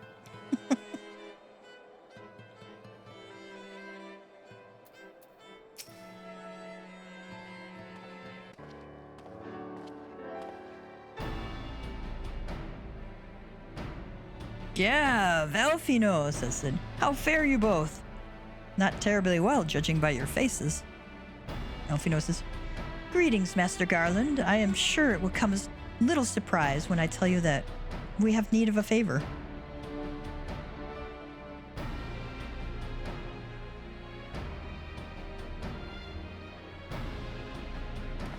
"Another wind barrier? And you say it was conjured by Nidhogg? The Enterprise could certainly take you where you need to go, but she would not fare well against dragons. She's agile for a ship her size, but not that agile. The Dravanians would fly rings around her. And if they took it into their heads to incinerate the rigging, there would be precious little we could do to avoid them." Alphinaud says, "But there must be something we can do, some manner of weapon we could employ. Estinien stands vigil at the edge of the churning mists, but we do not know how much longer." All right.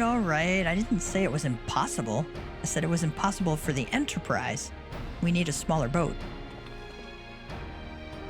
"Biggs, Wedge, it's time we gave that new toy of yours a proper field test."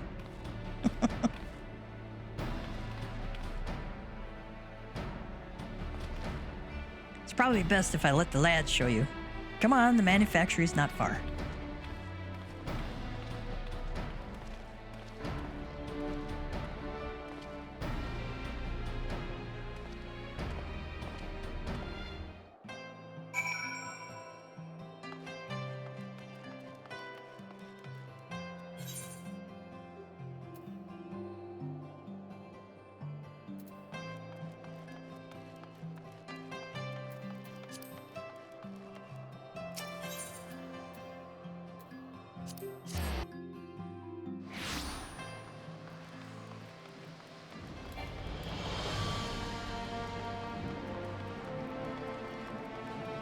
If you want to pick up Machinist, you would come in here and talk to Stephanie Vian.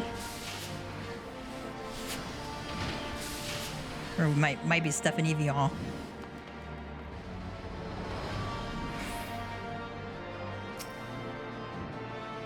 Our little project's just inside. Oh, you're going to like this one.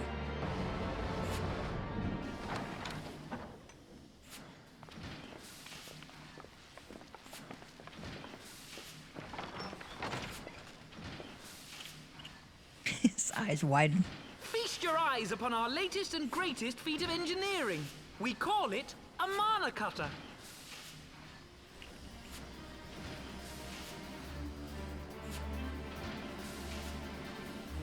After you put down Gaius, Wedge and me struck out on our own for a bit and started work on the successor to the tiny Bronco. Impressive little thing, isn't she? My talent for ship design has plainly rubbed off on them.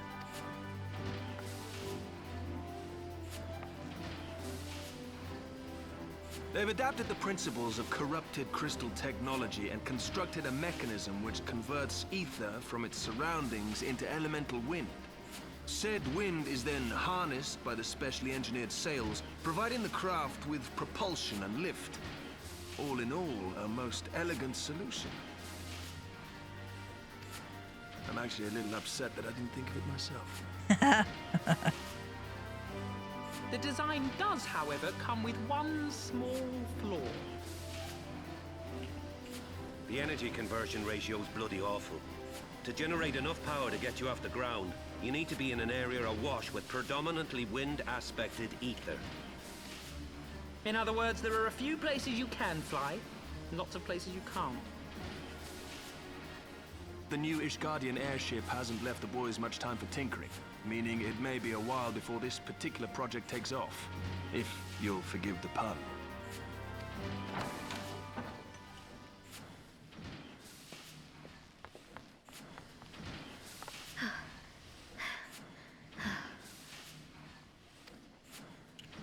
Tataru, what's happened?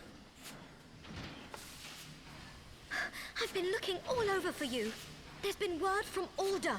It's about Her Grace, the Sultana.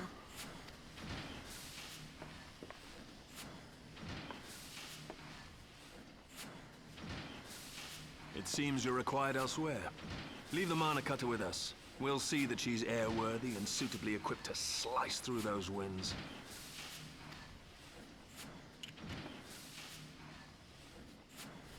Leave You, it up. meanwhile, should concentrate on providing Raoban and the Sultana whatever help they need.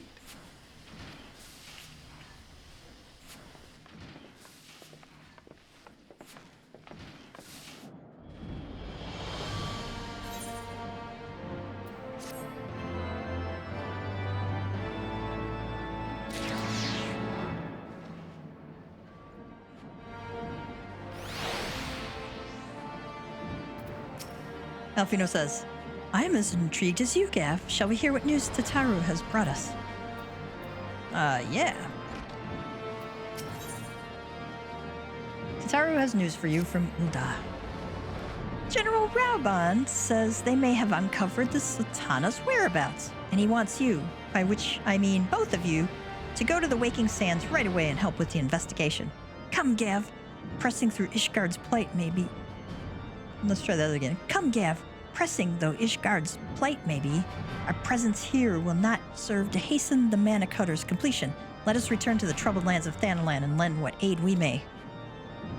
Alphinaud says, Tataru, have our friends at the congregation send a message to Estinien. Tell him we have identified a solution to our problem, but that it will take some time to prepare. As you wish, Master Alphinaud. To the Waking Sands, warrior of light, 'tis past time Ulda was delivered from this darkness.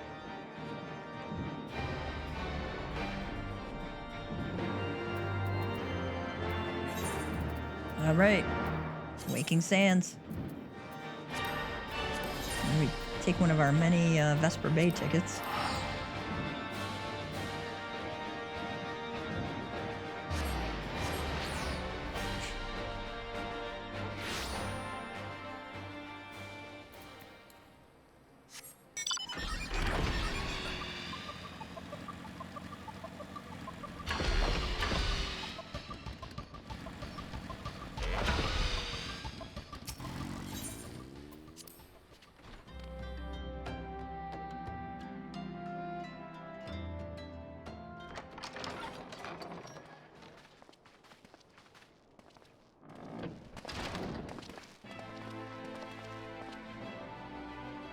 Thank you for coming. He looks a lot better. No thanks are necessary, General. I trust your recuperation continues apace. I cannot complain. Thanks to Higiri and her ministrations, I've regained much of the strength I lost during my imprisonment.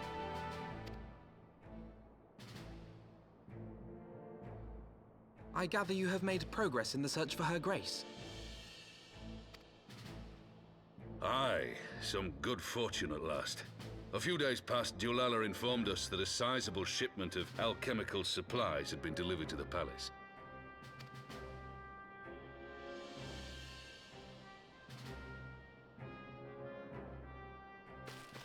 With Papa Shan's assistance, I set out to ascertain the source and nature of the shipment. My inquiries led me to Frondale's frontistery. There, I learned that an order had been placed for a curious substance designed to sustain patients trapped in death-like slumber. An invention of the former head alchemist, apparently. A death-like slumber? This cannot be a coincidence. It lends some weight to Dulala's claims, aye. Her Grace is likely somewhere within the palace, abed but alive. Before making any attempt to extricate the Sultana, however, it seemed prudent to learn what manner of substance was used to induce her torpor. To that end, I made inquiries as to the whereabouts of the one most likely to have administered it, the lady in waiting, Mary. We sent for you as soon as we learned of her location.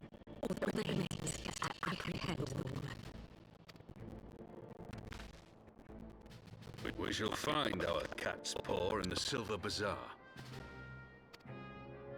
But we must tread carefully. The market is not the bustling place it once was, and someone is sure to mark our coming. Should they inform the monetarists, we'll have a fight on our hands. Raubon is kind of hard to hide, you know? Everybody knows what he looks like. Not to mention he's, like, gigantic. We must be prepared for the worst, and being short an arm, I thought it wise to take another in its stead. What say you, Warrior of Light? Will you lend me yours? You have to ask? Then I pity the bastard that stands in our way. Come, my friends, for Nanamo, and for Uldar!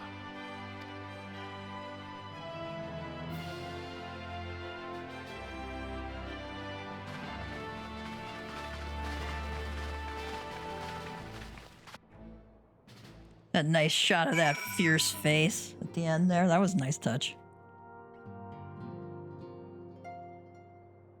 Alright, speak with Yugiri. Alphinaud says, if one had chosen to entrap the Sultana in a death-like sleep rather than slay her, then one would surely also know of a means to rouse her from said state. There must be an antidote to this poison. Yugiri says, our target is Mariel, the Sultana's former lady-in-waiting, a woman of Midlander heritage.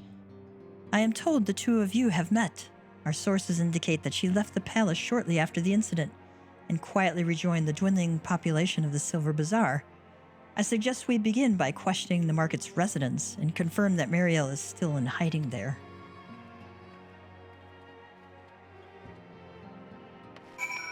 I wonder if anybody in here has anything else to say.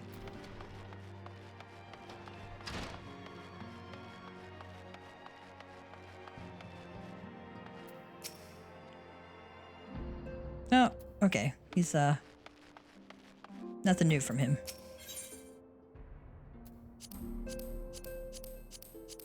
I don't need to repair anything. Good. Wonder if they have some Geishel greens. Nope. No Geishel greens.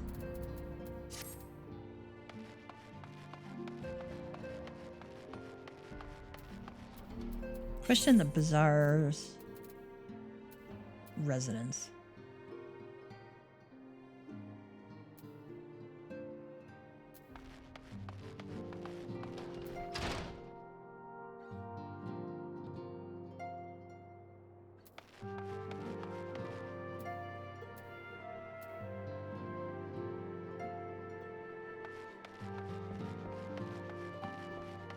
Oh, going the wrong way.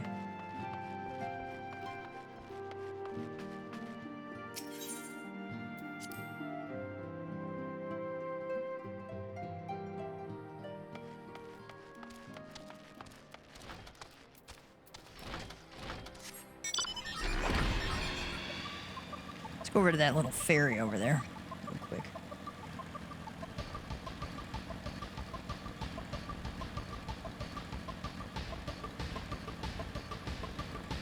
That'll be the fastest way to get over to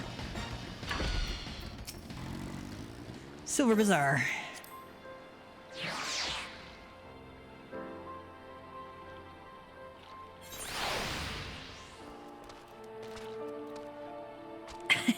That would explain your breath.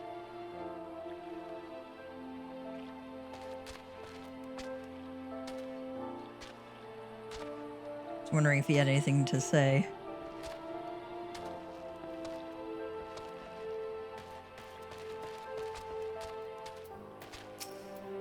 Daniel says, Muriel? Aye, she's here. Left the city for good, she says. Barely leaves her house, though. Hmm? Oh, it's the one closest to the market entrance.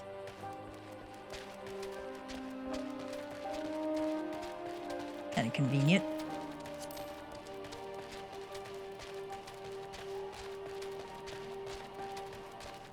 Oh, I've never been here before.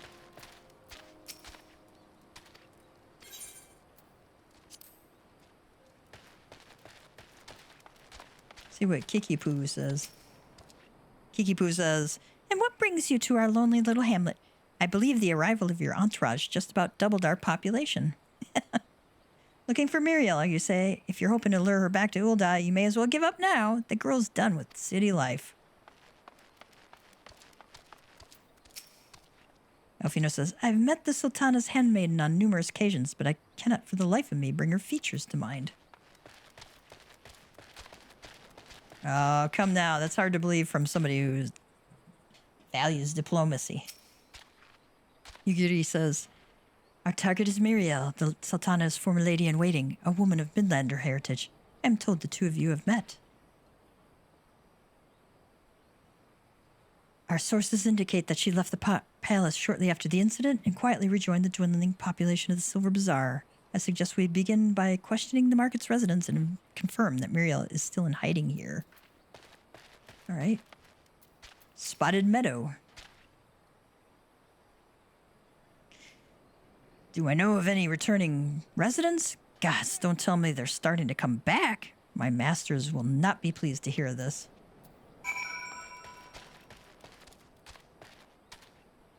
Well, now we know that she's in the house closest to the resident. To the gate. Anything else in here? No.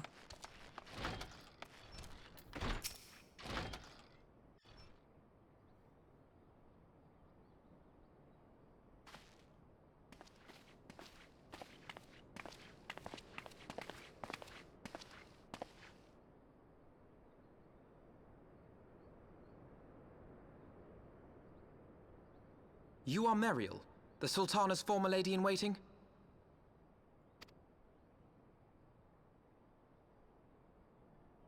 I know no one of that name. Pray excuse me.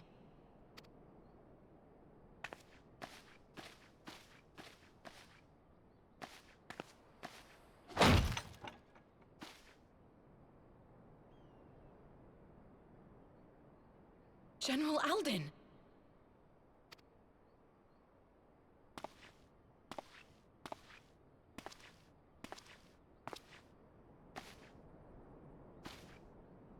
Got some splaining to do, Muriel.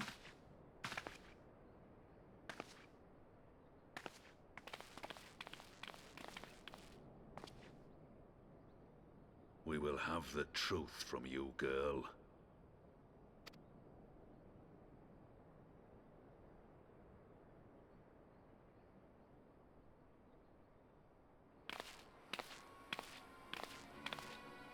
Mayhap it would be better coming from me.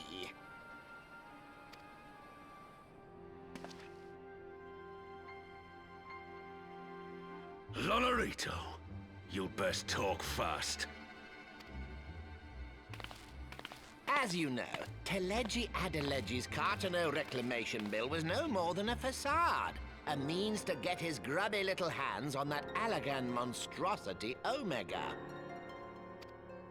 When he learned of Nanamo's intention to abdicate, however, he was forced to amend his plans. Suddenly, assassination seemed the most promising way to further his ambitions. I am told Teleji had discovered a maid in whose veins ran the blood of House Thorn, a new, more pliable puppet to sit the throne. 'Twould have caused an uproar, of course, but few could have contested her claim.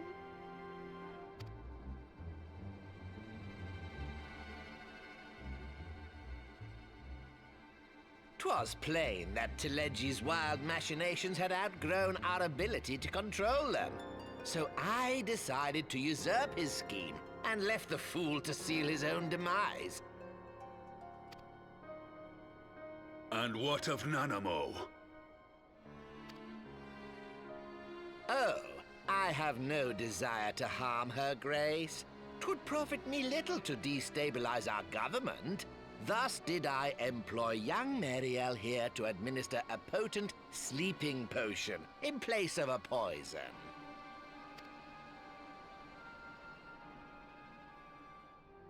You should know, General, that your dear friend Ilberd was fully aware of my plan.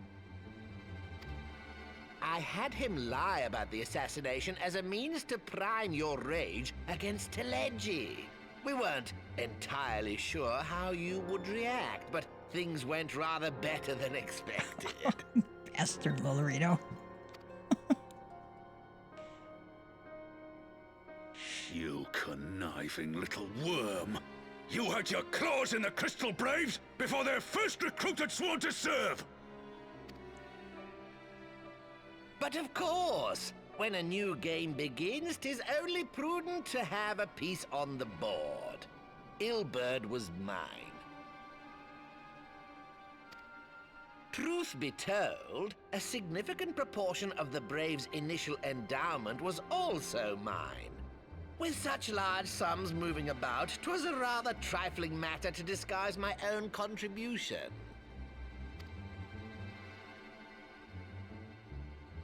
Ah, Ilberd. I secured his services with a promise to support his cause once my authority had been solidified. I swear, the man thinks of naught but prizing Alamigo from the grasp of the Empire. Unlike you, General, the poor fellow seems quite unable to forsake the land of his forefathers. Mayhap that's why he called you a traitor to your people and a disgrace to your homeland, amongst other things. What was it he always compared you to? Oh, yes, an overgrown lapdog begging for scraps at the Sultana's table. Oh, how we laughed. Lolorito's treading on thin ice there, man.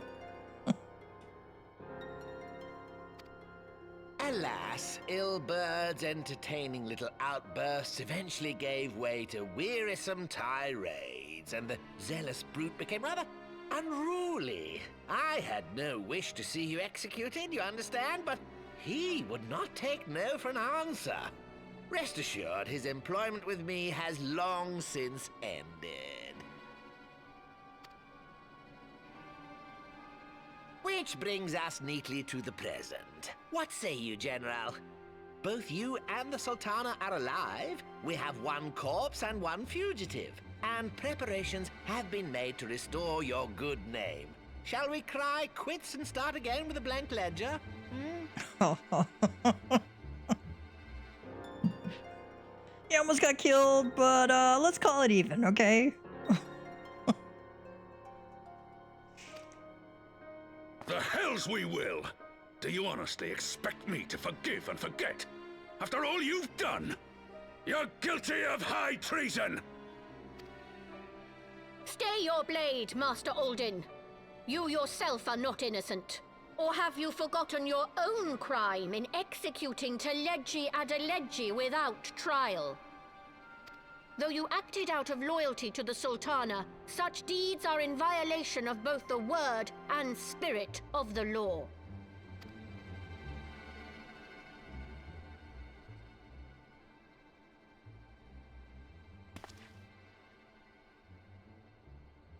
If you would, Lord Lolorito?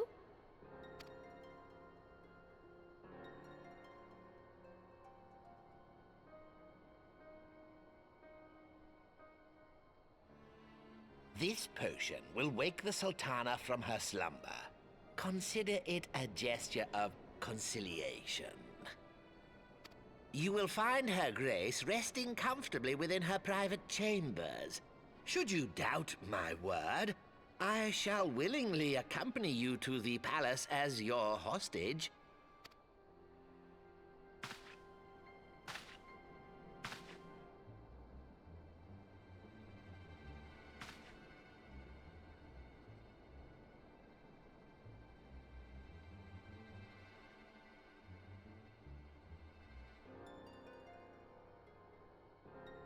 I like not your motives, Lolorito. But you saved the Sultana's life, and for that, you have my gratitude.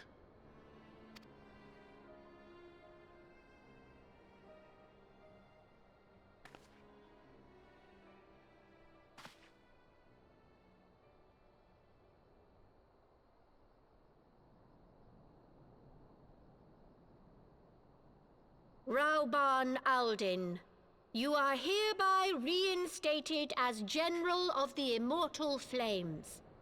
the citizens of Ul'dah shall once more be united under Nanamo Ul'Namo, and together we shall usher in a new age of prosperity.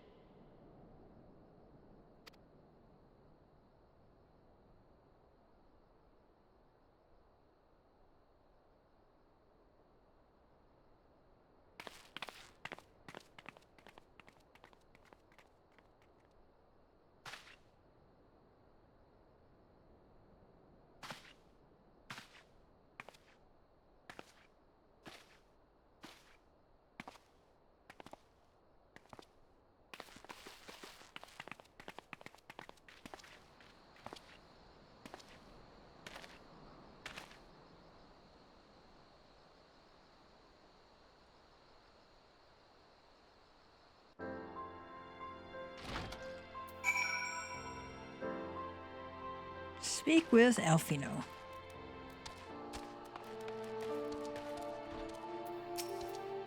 What is Yuguri? You had killed the one you served. Ah, pray excuse my mutterings. I was reminded of a line from an old poem.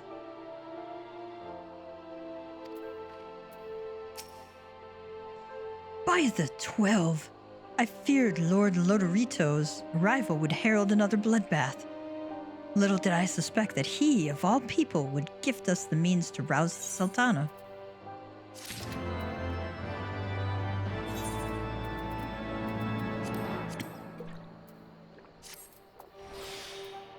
Does she have anything new? No. Alphinaud would see this dark chapter in Uldah's history brought to a close. Me too! Shall we also make our way to Ul'dah? I should imagine Bartholomew has been instructed to admit us.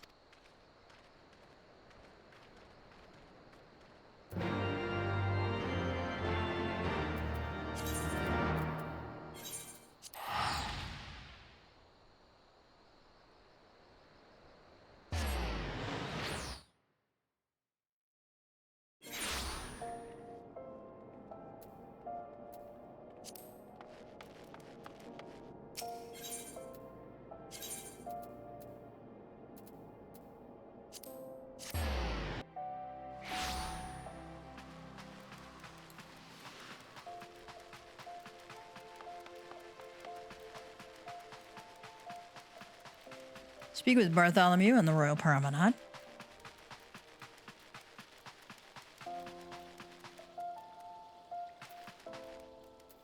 See if they have anything new. I hope Lord Lolorito's position is as effective as he claims. Alphinaud says, it would appear that the Syndicate has moved swiftly to clear our names. Bartholomew, for one, does not seem remotely surprised by our presence here.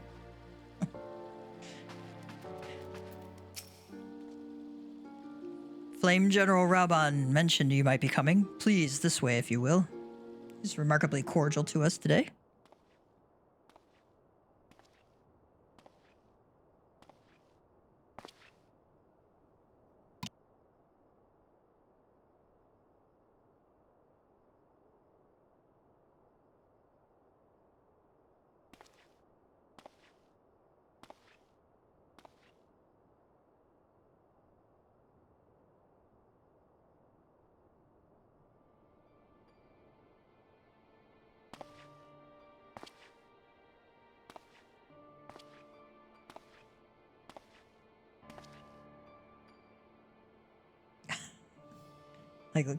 Like the stuffed animals on her bed.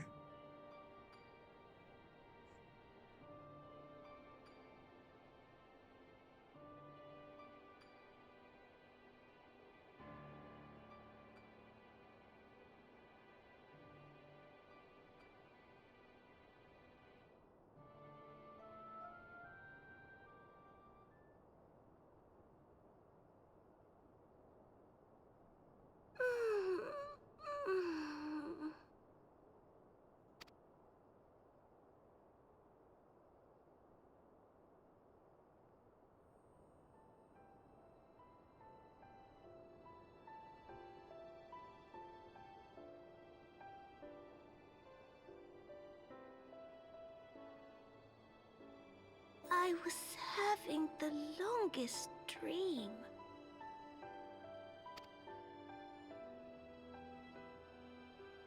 'Tis time to wake up, Your Grace. Another day begins in Thanalan, and the sun blazes bright upon the sands.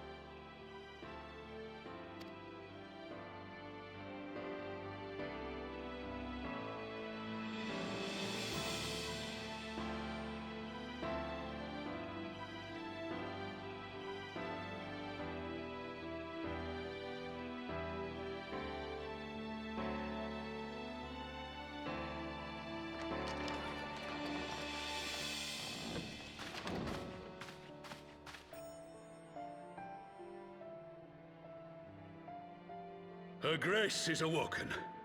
The palace physician assures me she is none the worse for her slumber.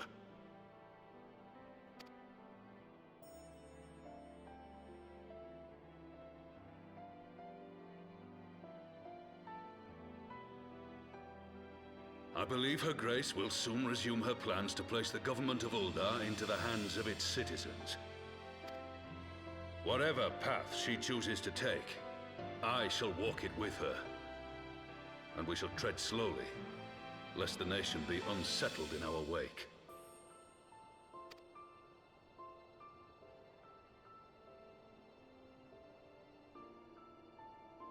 Her Grace's compassion is a shining beacon to us all.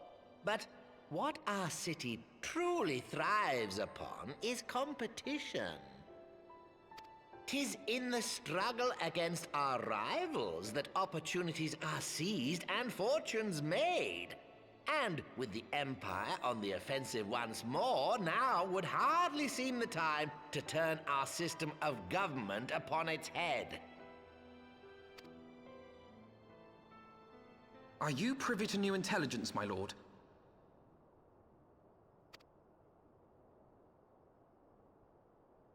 I would hardly call it new. Remind me, what was the name of that enormous Imperial warship which met its end in Mordona? Oh, wait, I have it. The Agrias. Yes, well, 'twould appear that the Garleans have been hard at work on another such vessel. Ooh. How close are they to completing this ship? Is it operational? Its maiden flight was a success, I hear. I should imagine Emperor Varys is eager to see how it performs in battle. My lords and lady, I move that it is time to repair the damage caused by Teledji Adeledji and prepare our great nation to repel the Empire once more.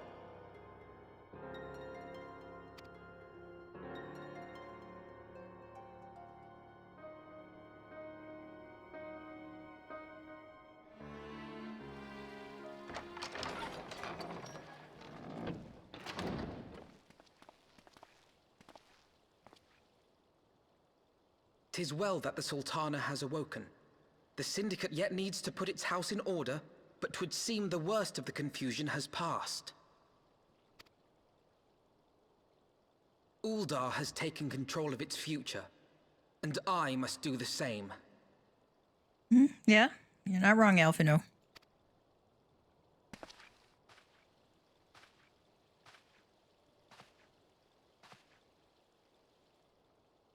I have decided to disband the Crystal Braves.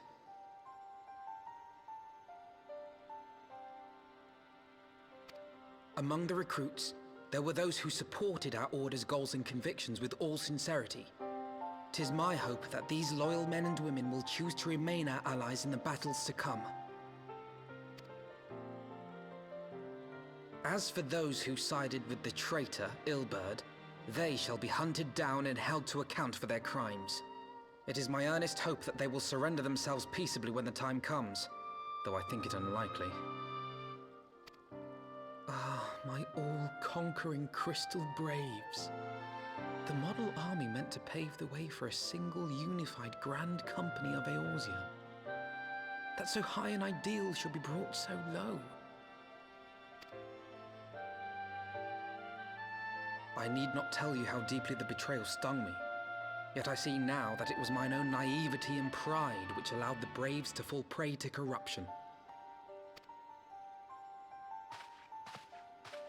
As ever, It is to your own shining example that I turn for inspiration. Like you, I mean to stand firm in the face of hardship and give mine all for the cause. Let us resume the search for our missing comrades, that we might come together to shine the light of dawn across the realm once more.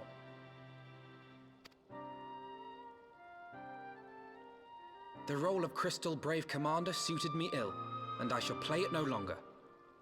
Henceforth, I shall be no more or less than Alphinaud, proud member of the Scions.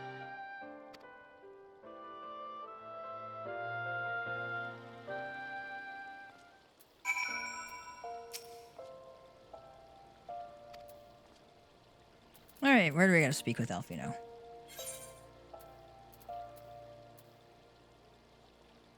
Oh, it's right over there. Never mind.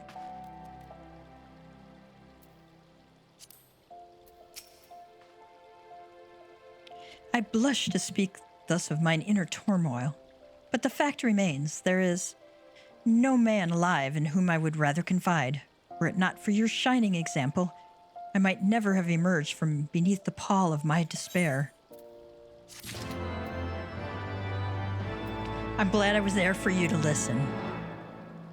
Good job, Alphinaud. Coming along, growing up a little bit there, learning from your mistakes. Alphinaud would know how things stand at the Rising Stones.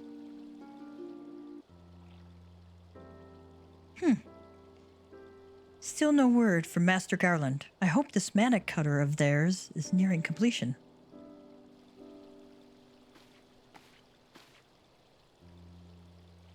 Yugiri says, I am assured that Her Grace will make a full recovery. I and Ul'dah too shall flourish once more. General Rauban and his colleagues have matters well in hand, I believe. Lady Yugiri, a question, if I may. I believe your people have been keeping a close watch on the Crystal Braves. Might you know how things stand at the Rising Stones?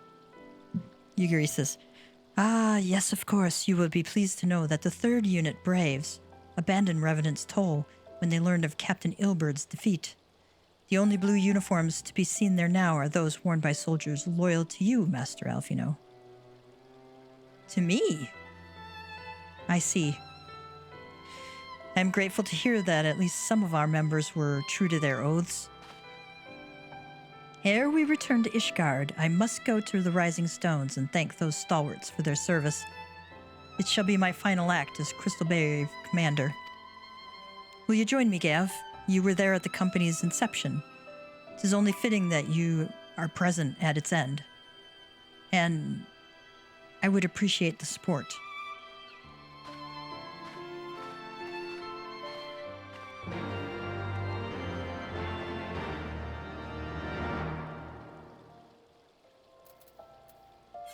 Let's go to Mordona. Actually, I take that back. I gotta go check if my ventures are probably done.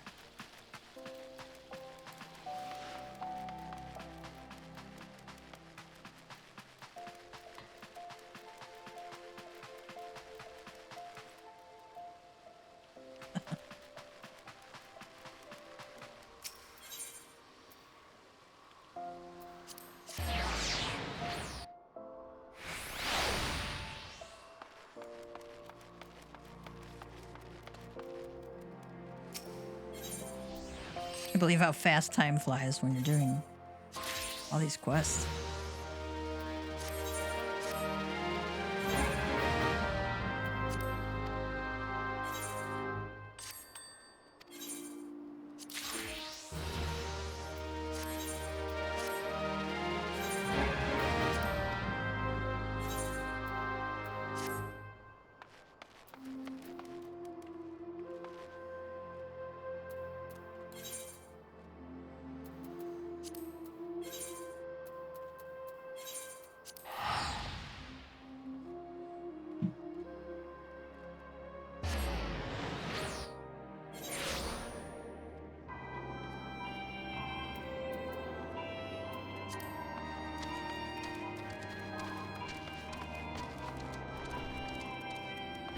Ooh, he's got something new for us.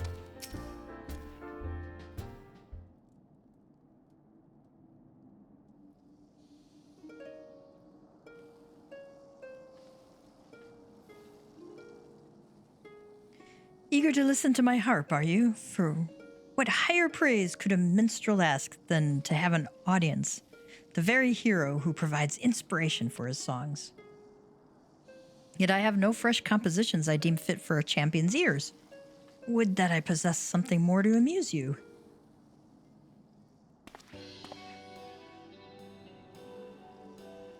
Ah, I've been struck by the most wonderful idea. You shall be the author and the subject of your own creations.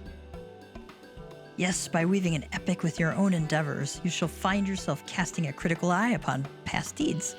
Think of such works as muses for future growth. 'Tis no difficult thing to pen a poem. The words will come of their own accord, I assure you. Simply envision the scene and describe the memories in faithful detail. Omit naught and add naught, and the truth shall remain. Reciting the finished piece should then serve to bring the past to vivid life in your mind's eye.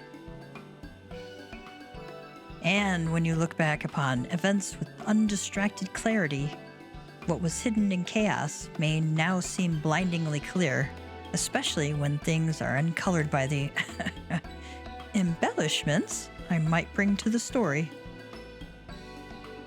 So basically he's saying, keep a diary. May the recording of your sagas reward you with inspiration and insight. Oh, and do return sometime and share with what you have wrought. You now have access to the duty recorder, allowing you to document duties for viewing within an in-room. Open the duty recorder interface located under duty in the main menu and view the help text for further details on how to use this feature. Well, that's kind of cool.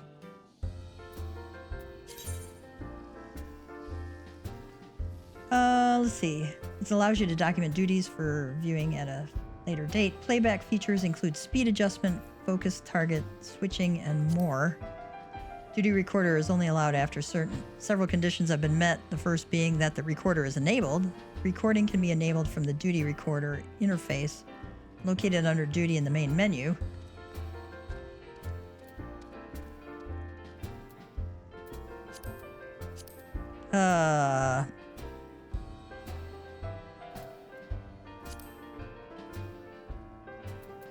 Sure, let's enable it. Wait. All right. Recording duties. Following conditions must be met to use the duty recorder. It's enabled. Current duty is available for recording. Parties meet minimum size requirements. Record ready check has been executed. Recorded settings are enabled. Recorder settings can be enabled under the duty recorder, yada yada. When disabled, the recording of the duty will not be taken even if all the other conditions are met. Current duties available for recording. Not all duties are available for recording. Recordable duties are marked with a special icon. This list will change with updates. Parties must meet certain minimum size requirements. Record ready check has been executed. Approval from all party members is required before recording can begin. Record ready checks are executed under party in the main menu and must be performed within 5 minutes of commencing a duty. That's something I might do in a... I don't know if a trust would do that or not.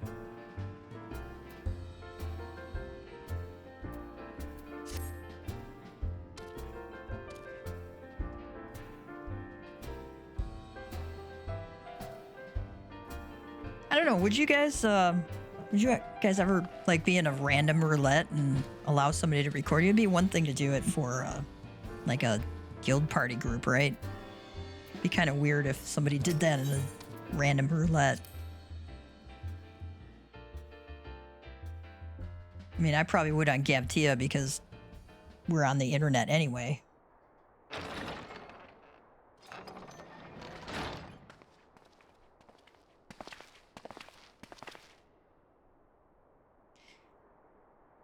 Alliance says, Commander, you're alive. Ryle says, and Gav, too. I knew you'd scrape through. Alphinaud says, my splendid crystal braves, I have wronged you, all of you.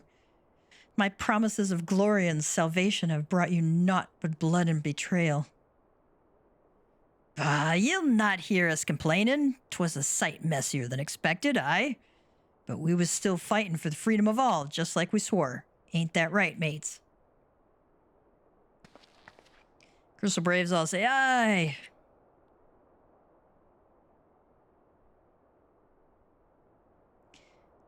Alphinaud says, you humble me. I am truly blessed to have such steadfast comrades. It is with the most profound regret, then, that I must... Ryle says, that's enough of that, Commander. We know what you're a mind to say, and we ain't having none of it. We talked it over, see, and we all agreed. Ye can take our uniforms and strip us of our ranks, but we won't be no less of a company. But the Crystal Braves... Crystal Braves may be finished, Allian says, but the ideals upon which the company was founded live on. They bind us to each other. And to you. Ryle says, Commander. Alphinaud, our minds are made up, so you may as well get used to it. Let us help the Scions. Let us help you find Minfilia and the others.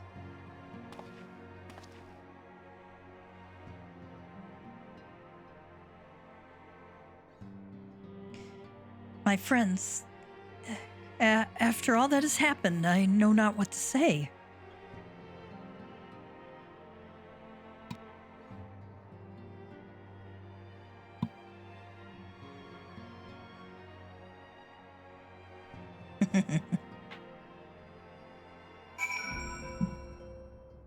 Kind of overcome with emotion. Aw. He's sweet. Femi says, Gavtia, I joined the Crystal Braves in the hope of following in your footsteps, and I do not regret the decision. Not even for a moment. Don't worry. If we scrutinize the Scion's records, they should provide us with likely locations to which the missing Archons might have fled. Put your mind at ease. It is for work just such as this that we have been trained. Okay. Ryle, I don't know if you know, but during that God's damned feast, Flamine got ambushed by some 3rd unit curs over in Limsa. I'm told she danced free of their noose, though. Ain't heard nothing since, but my guess is she's lying low somewhere in the port. Allian says, we'll find the missing Scions, I promise you. Between us and the immortal flames, no stone in Eorzea will go unturned. Yugiri says, I feel blessed to have witnessed such a display of camaraderie. That was nice. That was very nice. Higiri says, we must repair this damage if our minds are to find focus. Now, where to begin?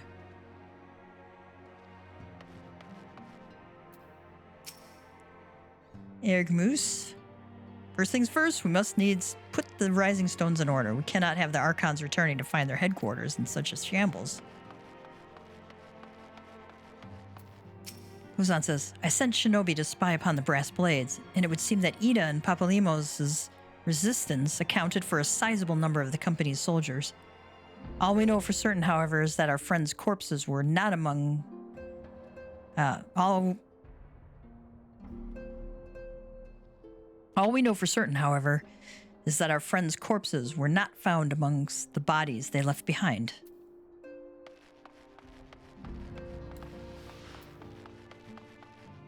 I think we got everybody to talk to. Wonder if there's anything in the solar.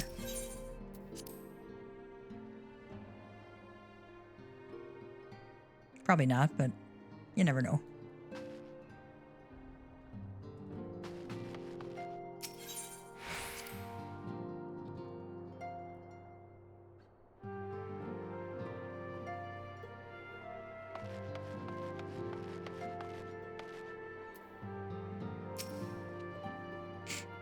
Alphinaud. Pray, excuse me. I had thought my tears spent. My grandfather used to say that one could measure a man by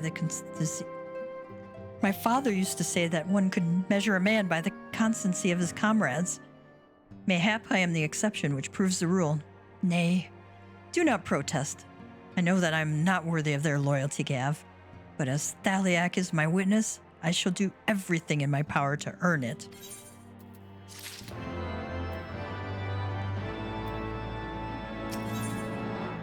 Alphinaud has matters to attend to at the Rising Stones. I must speak of future plans with the remaining braves. Any information we uncover on the missing scions will need to be shared with our allies across the realm, specifically Urianger in the Waking Sands and Tataru and Ishgard. While we are organizing our various channels of communication, I would ask that you call upon Master Garland at the manufactory. I will join you in Ishgard as soon as I am able. Do you have anything remaining for us? I'm informed that Flamine and her bodyguards, Hori Boulder and Kultane, went missing shortly after the feast.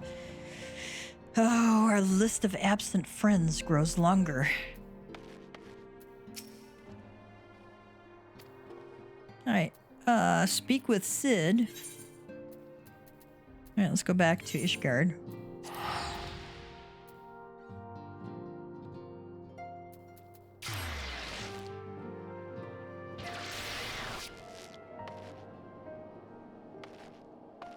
Manufactory.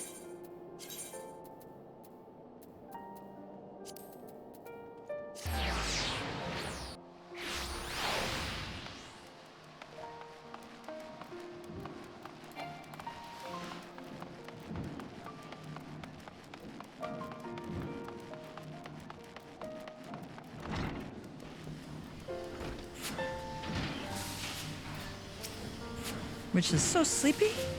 What? I'm awake. Big says, we've been working on a second vessel while we perfected the prototype. Don't worry, they'll both be able to handle the winds you're expecting.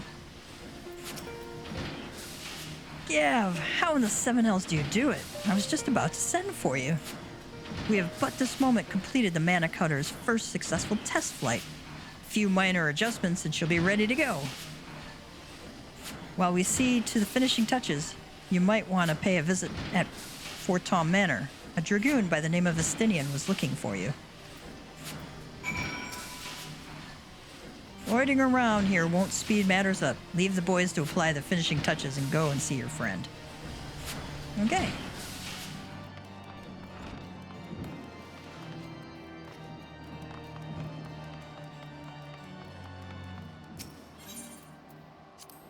Back to the last vigil stop.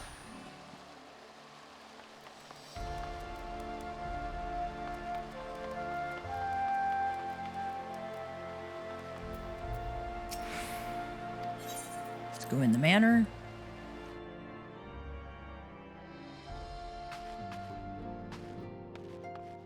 Wonder if the steward has anything to say. Nope, nothing new. Estinien says, you have fulfilled your obligations to the Uldans, then. Mistress Tataru has been keeping me apprised of the situation. Once I learned that these mana cutters of Master Garland's were nearing completion, I saw no reason to tarry in the mists. For the present, Nidhogg seems content to remain in the Eyrie, plotting his revenge. Might not this be an apt moment to unfold our plans to Sir Emmerich? I think we have kept him in the dark long enough. Alright, visit the seat of the Lord Commander. Get my Sir Emmerich fix today, then.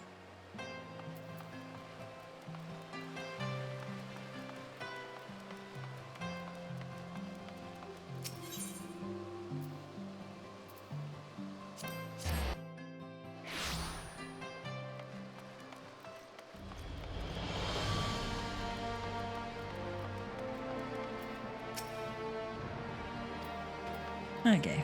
Every now and then I check to see if Firmalbear has something new to say, but nope. Does Andalou have anything? The Dragoons are chronically undermanned, and more so now than ever before. We must needs rectify the situation, and soon, else we shall struggle to match our foes in the sky. We're working on it, man. We're working on it. Temple Night Guard. Sir Emmerich has been eager to speak with you. Pray, proceed.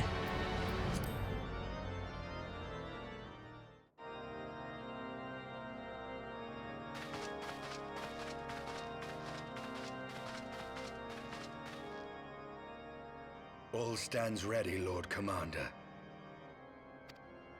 Ah, the moment has come then. Pray excuse my lateness. I paid a brief visit to the workshop to inquire about the mana cutters. The engineers assure me that they're ready.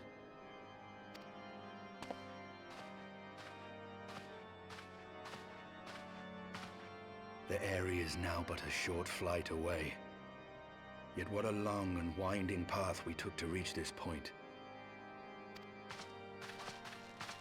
Were it not for Master Alphinaud's proposal, we never would have attempted to parley with the dragons. Though our negotiations yielded little, our expedition with Lady Isard taught us much.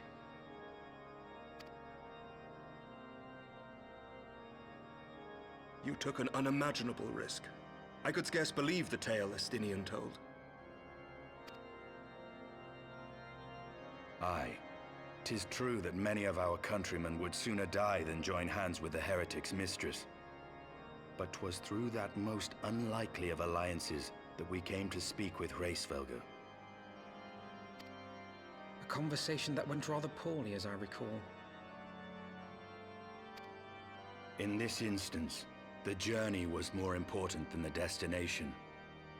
Had we not slain Nidhogg's consort, Tiaman, and put the Great Wyrm on his guard, the Dravanians would have arrived at Ishgard's walls long ago. Aye, that they would. Full grateful am I for every hour of respite your actions have afforded us. Thanks to you, our defenses are much improved. 'Tis but a pity they won't be enough.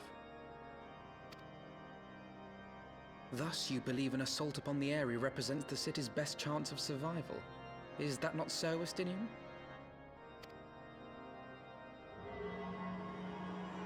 I am under no illusions. Nidhogg's might is legendary. But with his eye in my possession, I can stifle his strength at the source. Victory will be hard won, even so. And I shall be glad indeed to have the Warrior of Light at my side.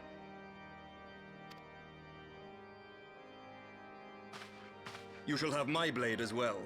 There are more of these mana cutters to be had, yes? Lord Commander, no!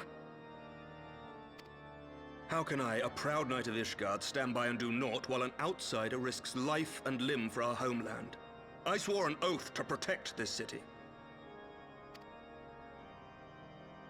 Pray leave the slaying of dragons to dragoons, Sir Knight.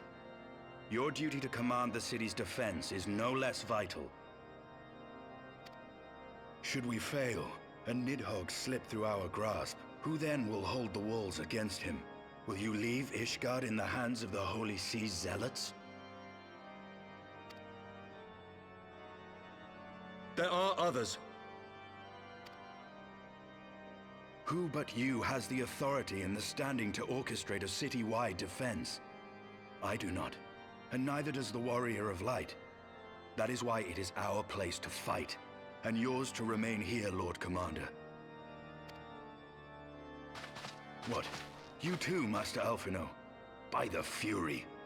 You have shown some promise, but this adversary is far beyond your skills.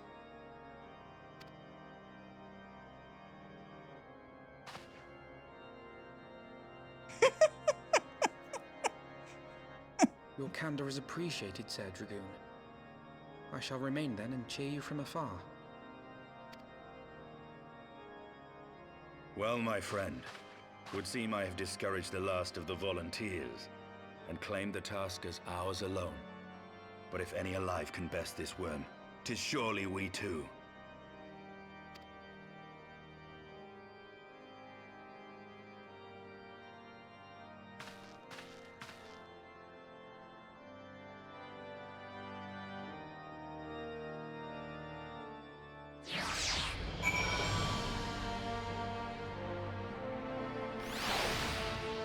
I love that look on Alphinaud's face, you know. You're right.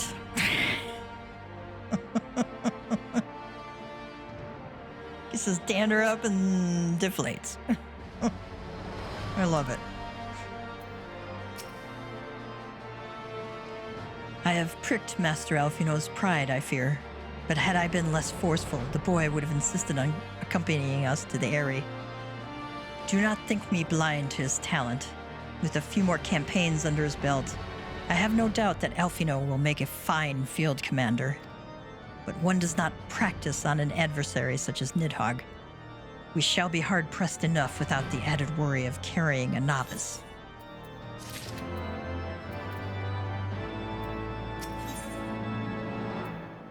Oh, a mana cutter key. Estinien is eager to set forth for the Eyrie. We have tarried long enough. Let us call upon Master Garland and take possession of the mana cutters.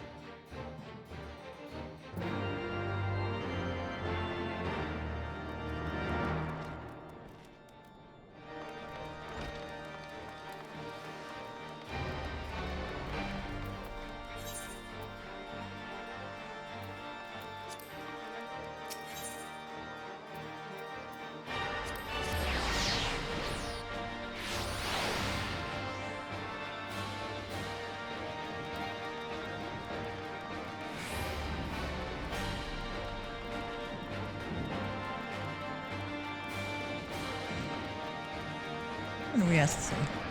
The gate leads to the Western Highlands, but it wouldn't do you any good if you haven't got any wings. Okay. Estinien says, "The moment is at hand, warrior of light." Which, oh, I guarantee you won't find any loose rivets. We triple-checked. These little beauties are our pride and joy, and now they're yours. So, be careful with them, eh? Okay. Gav, old friend, the cutters are ready when you are. Wedge says, the finer adjustments cost us a few sleepless nights, but we got there in the end. Nick says, which means you can get where you need to go. I tell you, these little beauties will tear through that wind barrier like a cement drill through cottage cheese. Sid says, and that, my friends, is a Garland Ironworks guarantee. Estinien says, you have our thanks. Come, warrior of light. The dread worm awaits.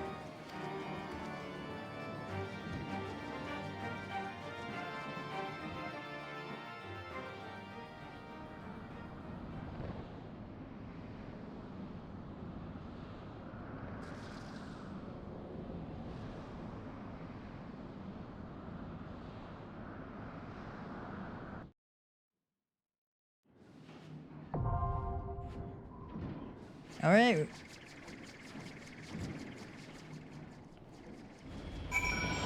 I'm gonna queue for the duty and do that one, and after that I gotta work on getting dinner for the family.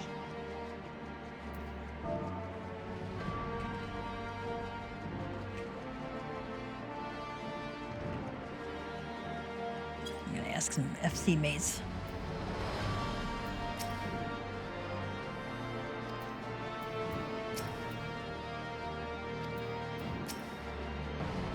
Sid says, give that overgrown lizard a kick in the tail from me, eh? We'll be waiting for you, Gav.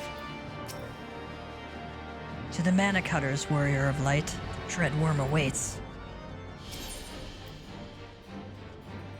Let's do it with a party of NPCs. Let me know what to... We can take our time, enjoy the sights. We have a knight, chirurgeon, and a dragoon. Oh, gotta have Estinien with us.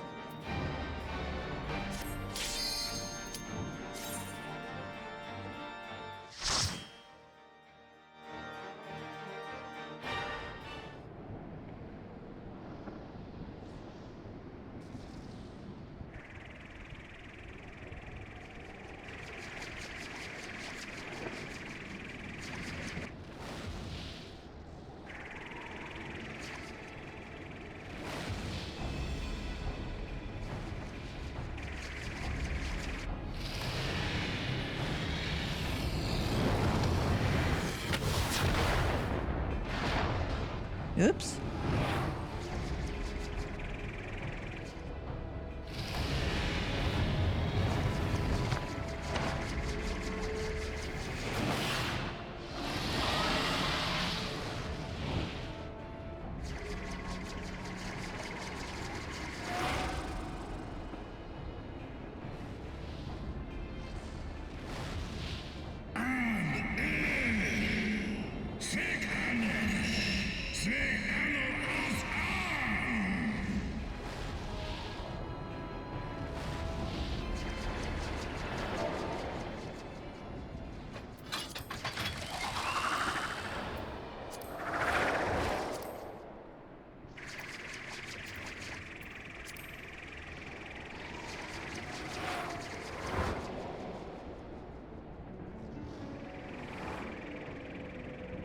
Then, wicked mortals, I shall burn your bones to ash.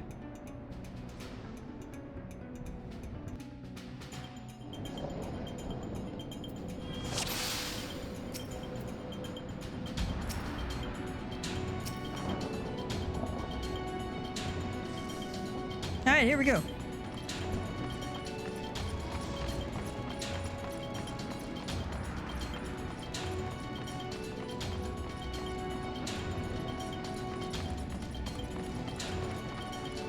The air begins to crackle.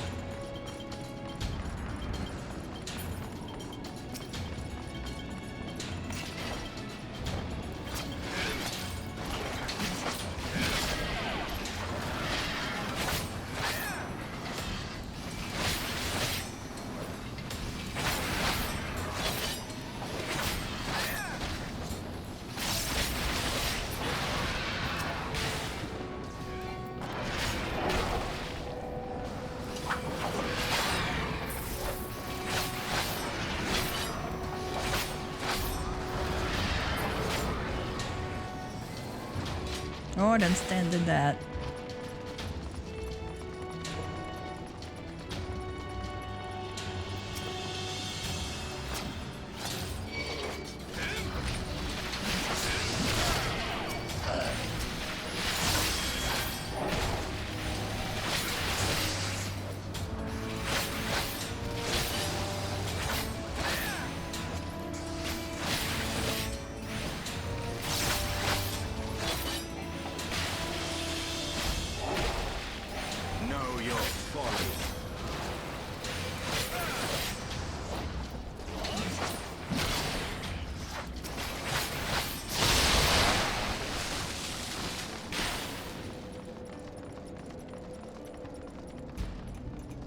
Never get to see if there's anything in here. So the nice thing about doing these with trust is you get to see all the things you never get to see any other time.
Taking a look around.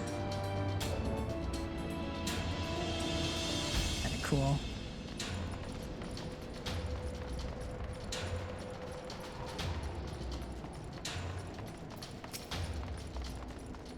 Your lightning won't save you now, he says.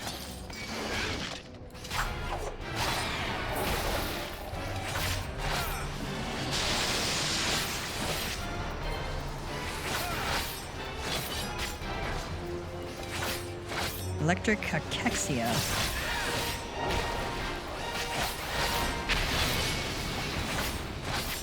Okay, that one you want to be in the center for. Know your folly.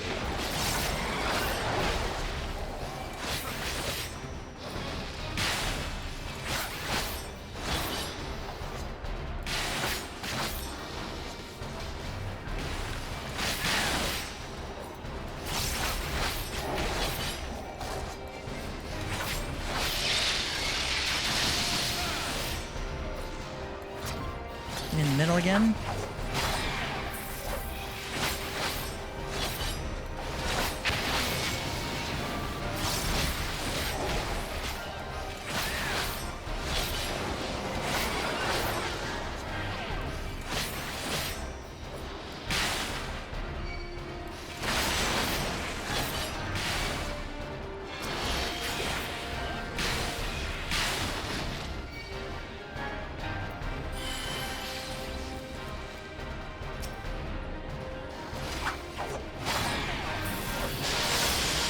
died there.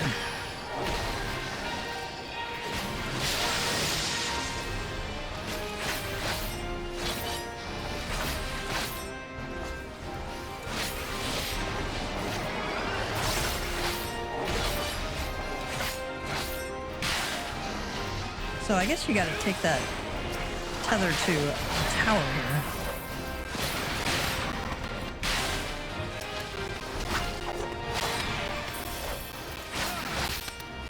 I mean, like, we hardly ever see these mechanics in general play, 'cause everything dies so fast.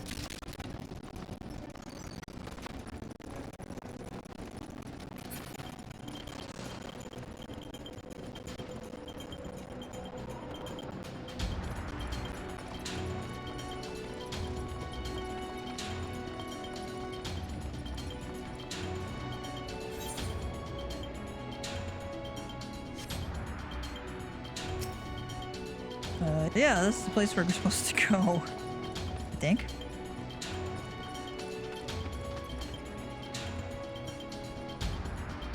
Oh, we're supposed to fall down, that's right, I forgot.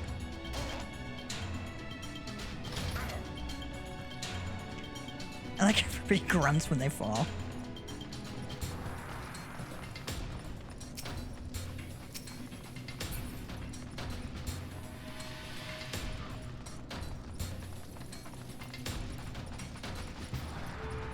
Have the advantage here. Even so, we must remain calm.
You might be tempted to pull bigger if you're used to that, by the way. I don't know if I would do it with NPCs.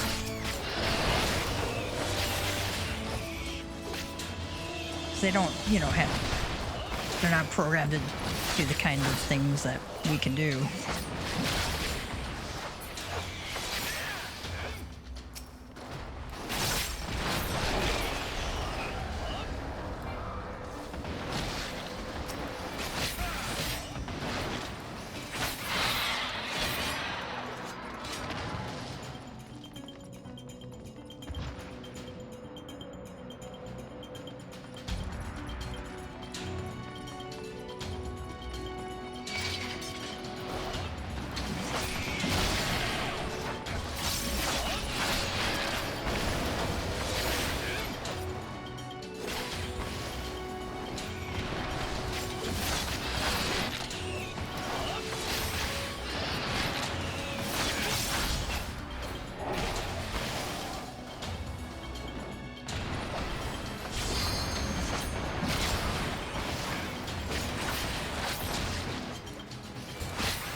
level is this stuff anyway?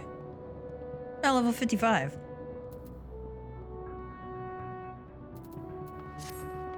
I know I have on better, so I'm not even going to bother looking at it, but it might be useful for saving for my retainers.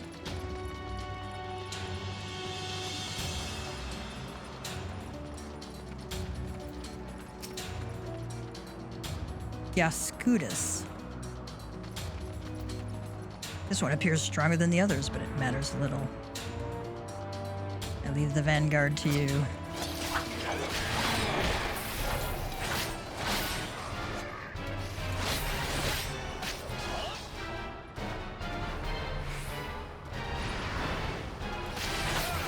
I will end your struggles! I will end your struggles!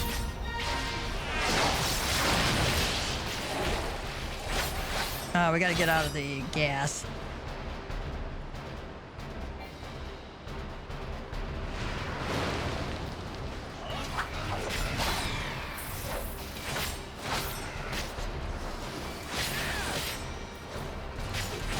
I didn't know what Estinien was gonna use the limit break here, but okay.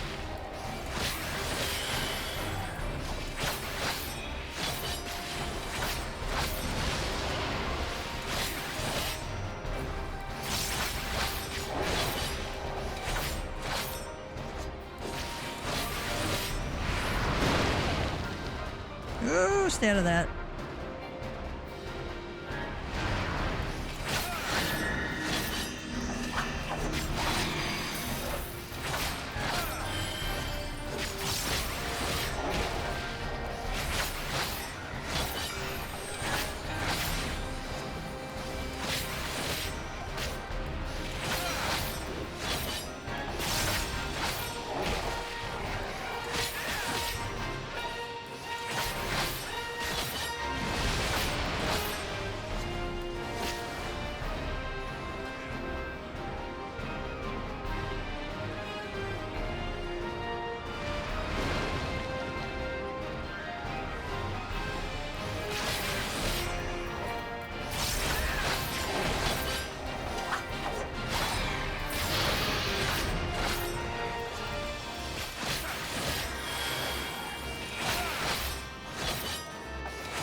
Ashen Ouroboros. Sorry.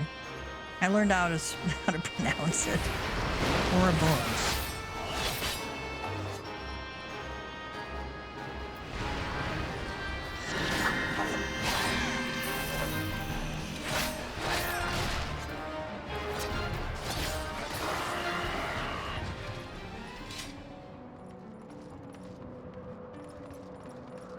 Nidhogg is close. I sense him. Kind of nice that Estinien goes with us on this one.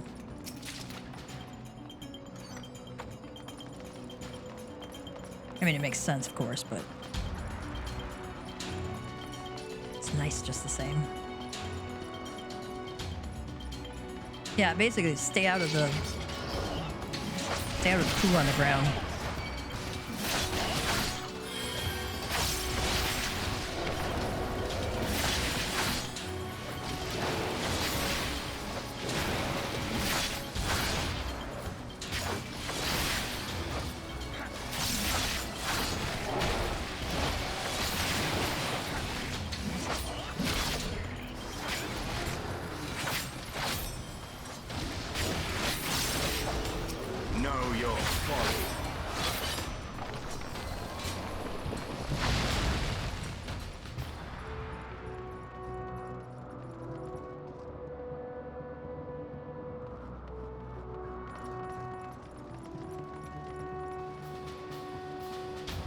Hopefully none of you are like bothered by heights, because I'm enjoying looking down.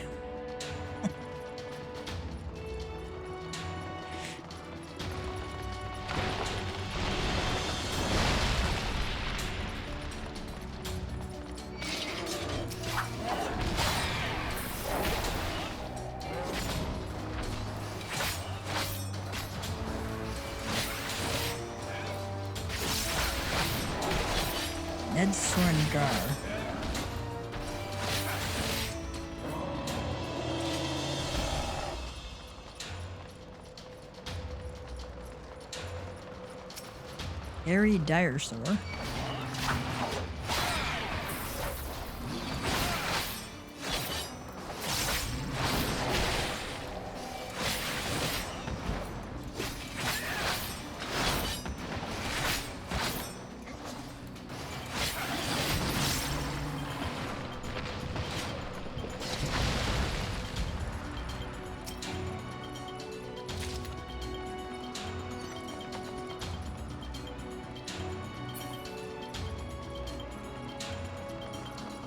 Yeah, left us a lot of treasure coffers around here, didn't they? Yeah, nice.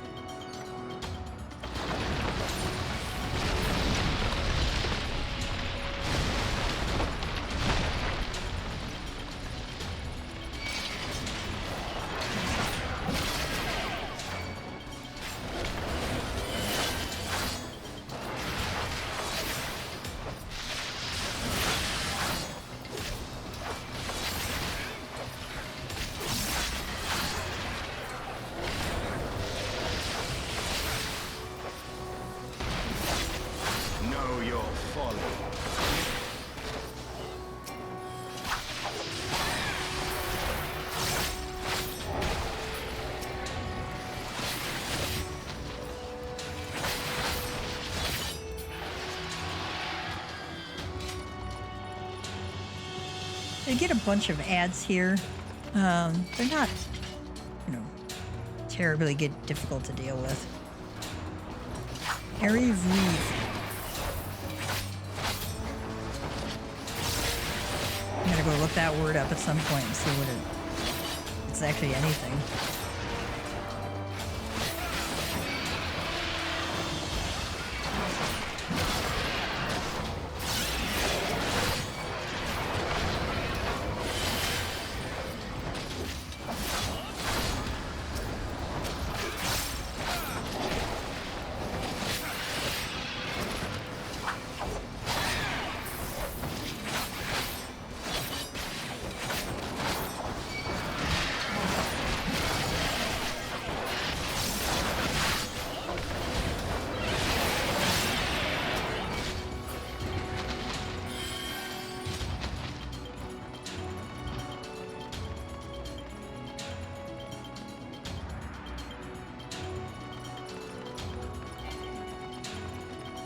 See if there's anything else to look around on here.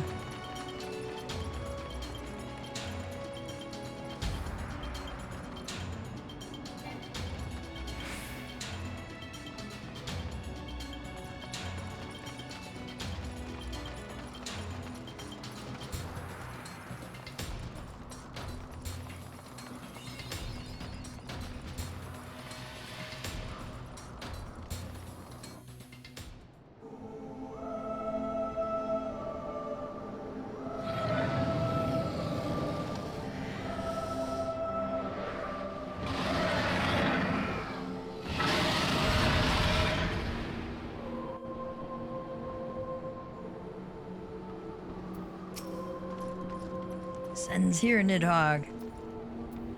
All right. If you did more than let's use mine one eye against me.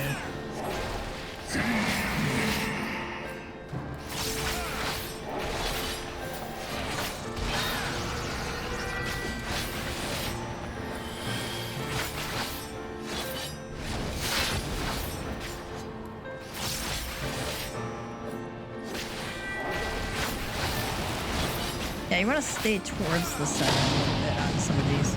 Get out of these blue circles for sure.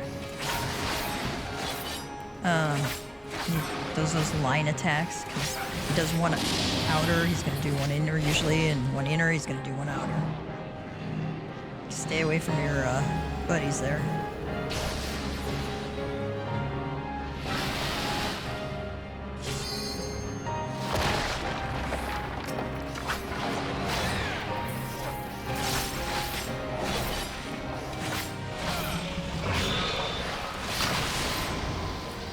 We gotta get the Sable price there.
Treacherous mortals, he says.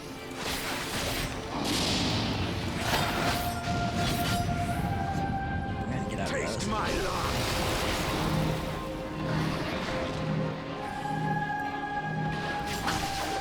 Your guard is down.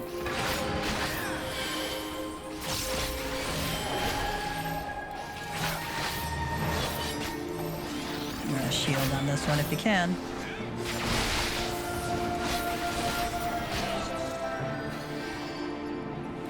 That.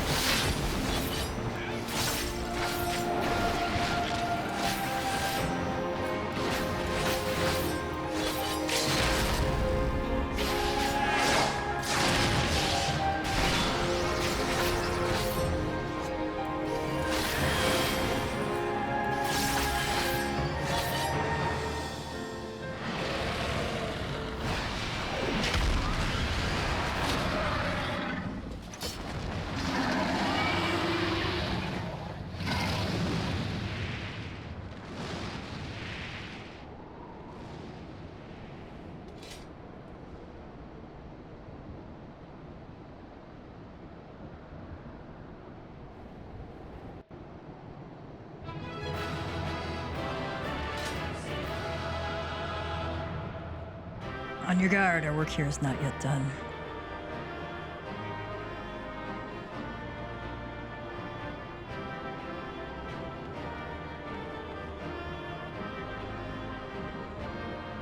Hey, he's looking up at the sky there.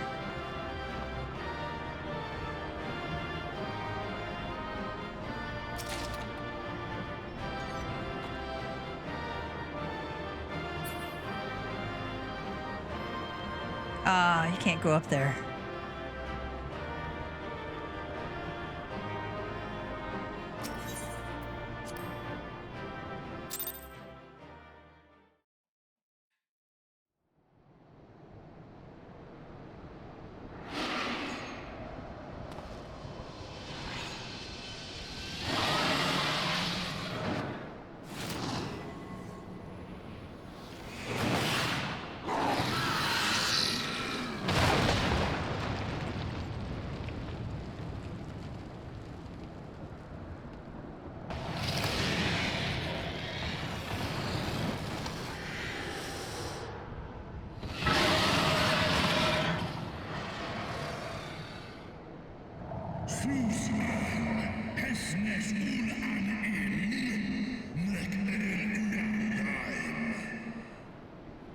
Thou wouldst use mine own eye against me.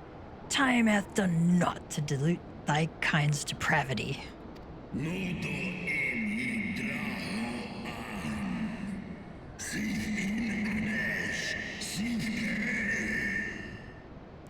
I have not forgotten thee, Dragoon. Mine essence claimed thee once, and shall do so again.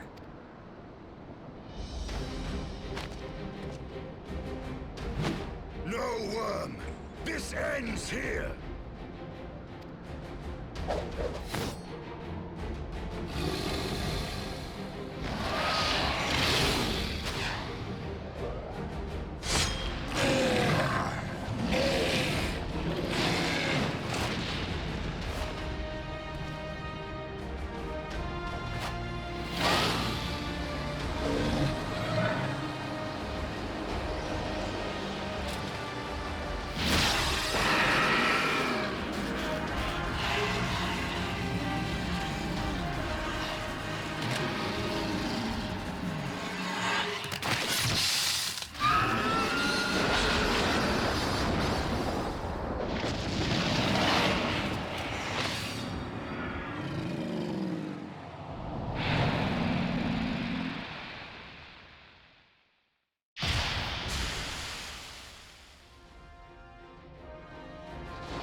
You gifted my people 1,000 years of suffering. Now I gift you an eternity in darkness.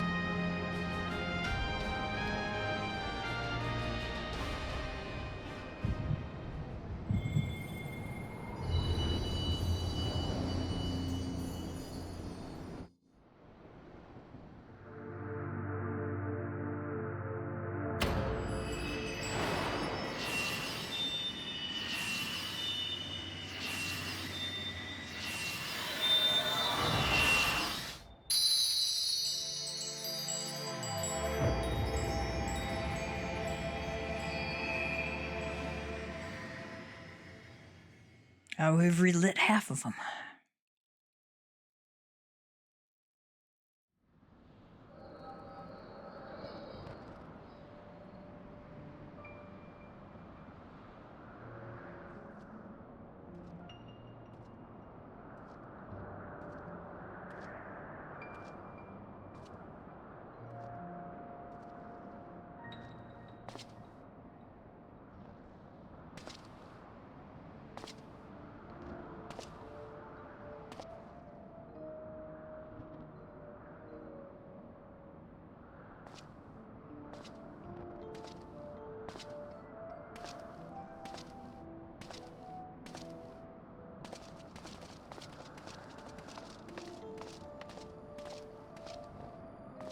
They are ours, Lord Haldrath. The eyes of Nidhogg.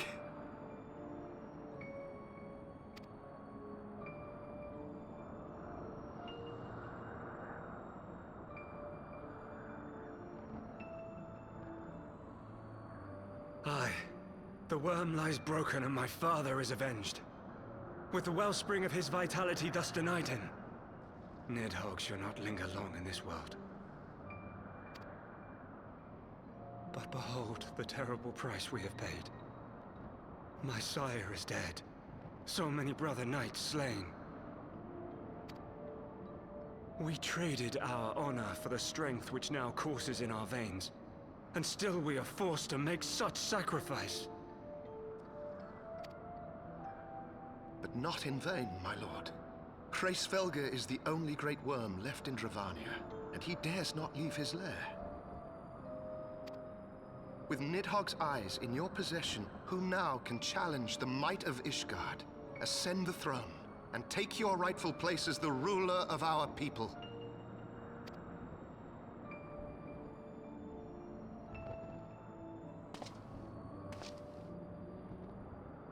Nay, my friend. I must forsake the mantle of king. Though Nidhogg be defeated, his wormling horde yet darkens the skies with wings beyond counting.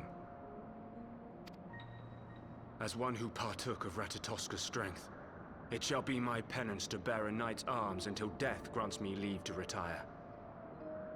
When that day comes, no prince shall perish, but a hell's-bound hunter of dragons. But Lord Haldrath, what then shall become of the royal line? Think of your people, my lord. Without a king, who will the common man turn to in his hour of need? How will he find his way without your benevolent hand to guide him? Flavien de Fortin. Or Chiffon's voice actor voicing him. Nice touch. I thank you, Sir Flavien and Sir Silvertrill, for dispelling my remaining doubts. With men of such wisdom and compassion in service to the realm, 'tis plain that Ishgard has no need of a king. But if you must bow to the demands of tradition, you need look no further than yourselves for one worthy to wear the crown.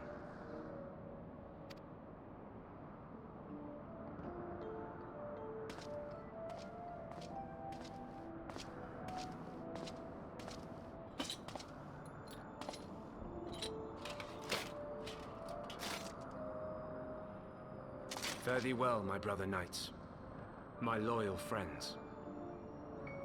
On these shoulders shall I bear the weight of my father's sins.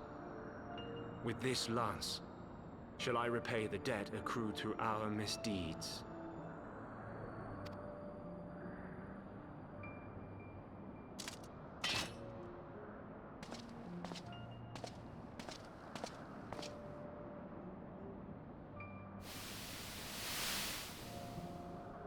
What cruel jest has fate played upon us? Have we seized this desperate victory only to lose a king? We can but act as our lord has bid. We few who remain must divide between us the rulership of Ishgard and her people.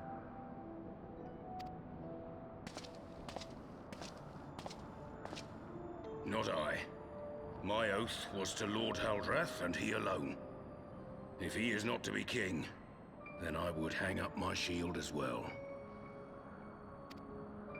Will you abandon us too, sir?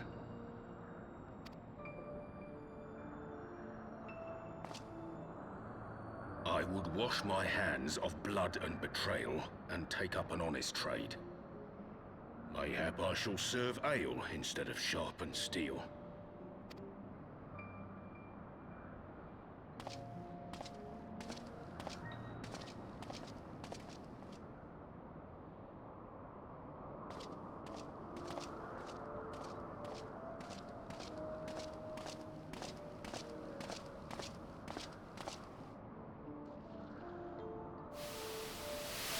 We four, then. Forton, Heilenat, Dyrendare, and Zemail. But 4 houses to rule all of Ishgard. And what of the throne? We keep it empty. Until the day a king rises once more, we must assume the role of stewards. We shall shape our nation anew with a history of our own making, and let the truth of this dark day die here, upon the battlefield.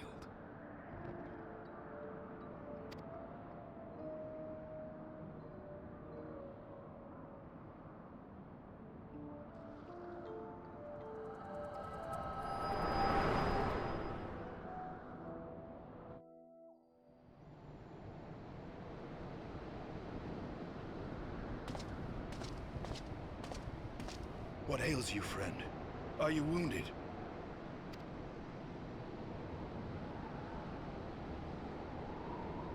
You have borne witness to history. To the culmination of the first battle with Nidhogg. The legend of Ishgard's founding tells that our ancestors were led to the land of Kurthus by the valiant King Thordan. In the midst of their journey, they came to a wide chasm, where they were set upon by a great worm, Nidhogg. A furious battle then ensued, with Thordan leading the van. Though the brave king was slain defending his people, his son, Haldrath, the first Azure Dragoon, fought on undaunted.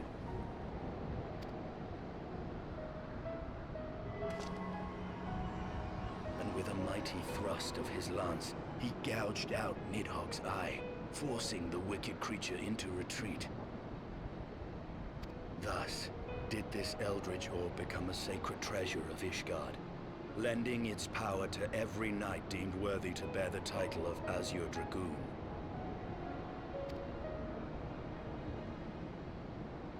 A rousing tale, is it not? Would that I could still believe it. But your vision, which we must accept as immutable truth, leaves no room for doubt, save on one point.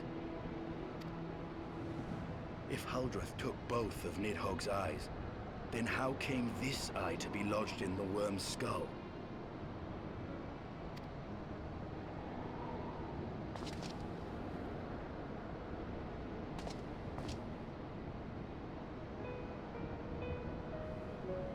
Beneath every answer we unearth, another question lies buried.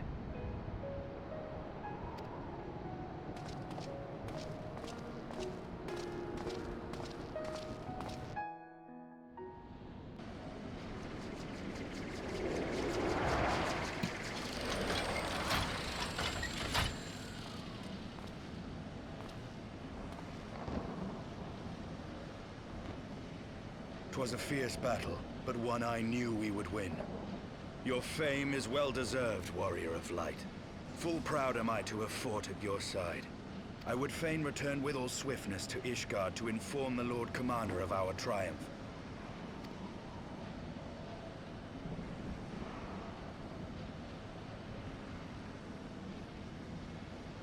But we must first have words with Hraesvelgr. There are parts of this tale that the worm has kept from us, and I would know wherefore.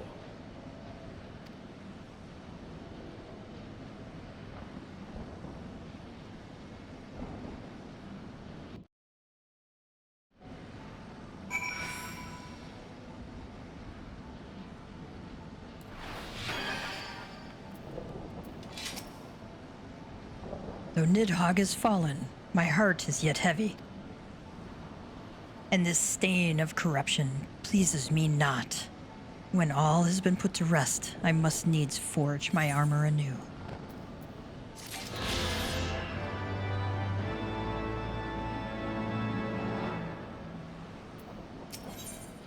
Estinien would know the origin of Nidhogg's mysterious eye. With Nidhogg fallen, none save Hraesvelgr remains to answer our questions. Let us trouble the wyrm again. And if Iceheart yet lingers at Zenith, all the better. I would have her hear the truth from the dragon's maw.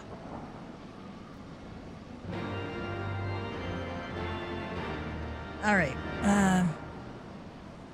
we've got a lot of the story done today, and I'm gonna leave that mystery for you all for later. And, you know, as always, if you are enjoying the content, like, subscribe, hit the button, all that jazz. I'm gonna leave you with a cat joke. Let me get to that page.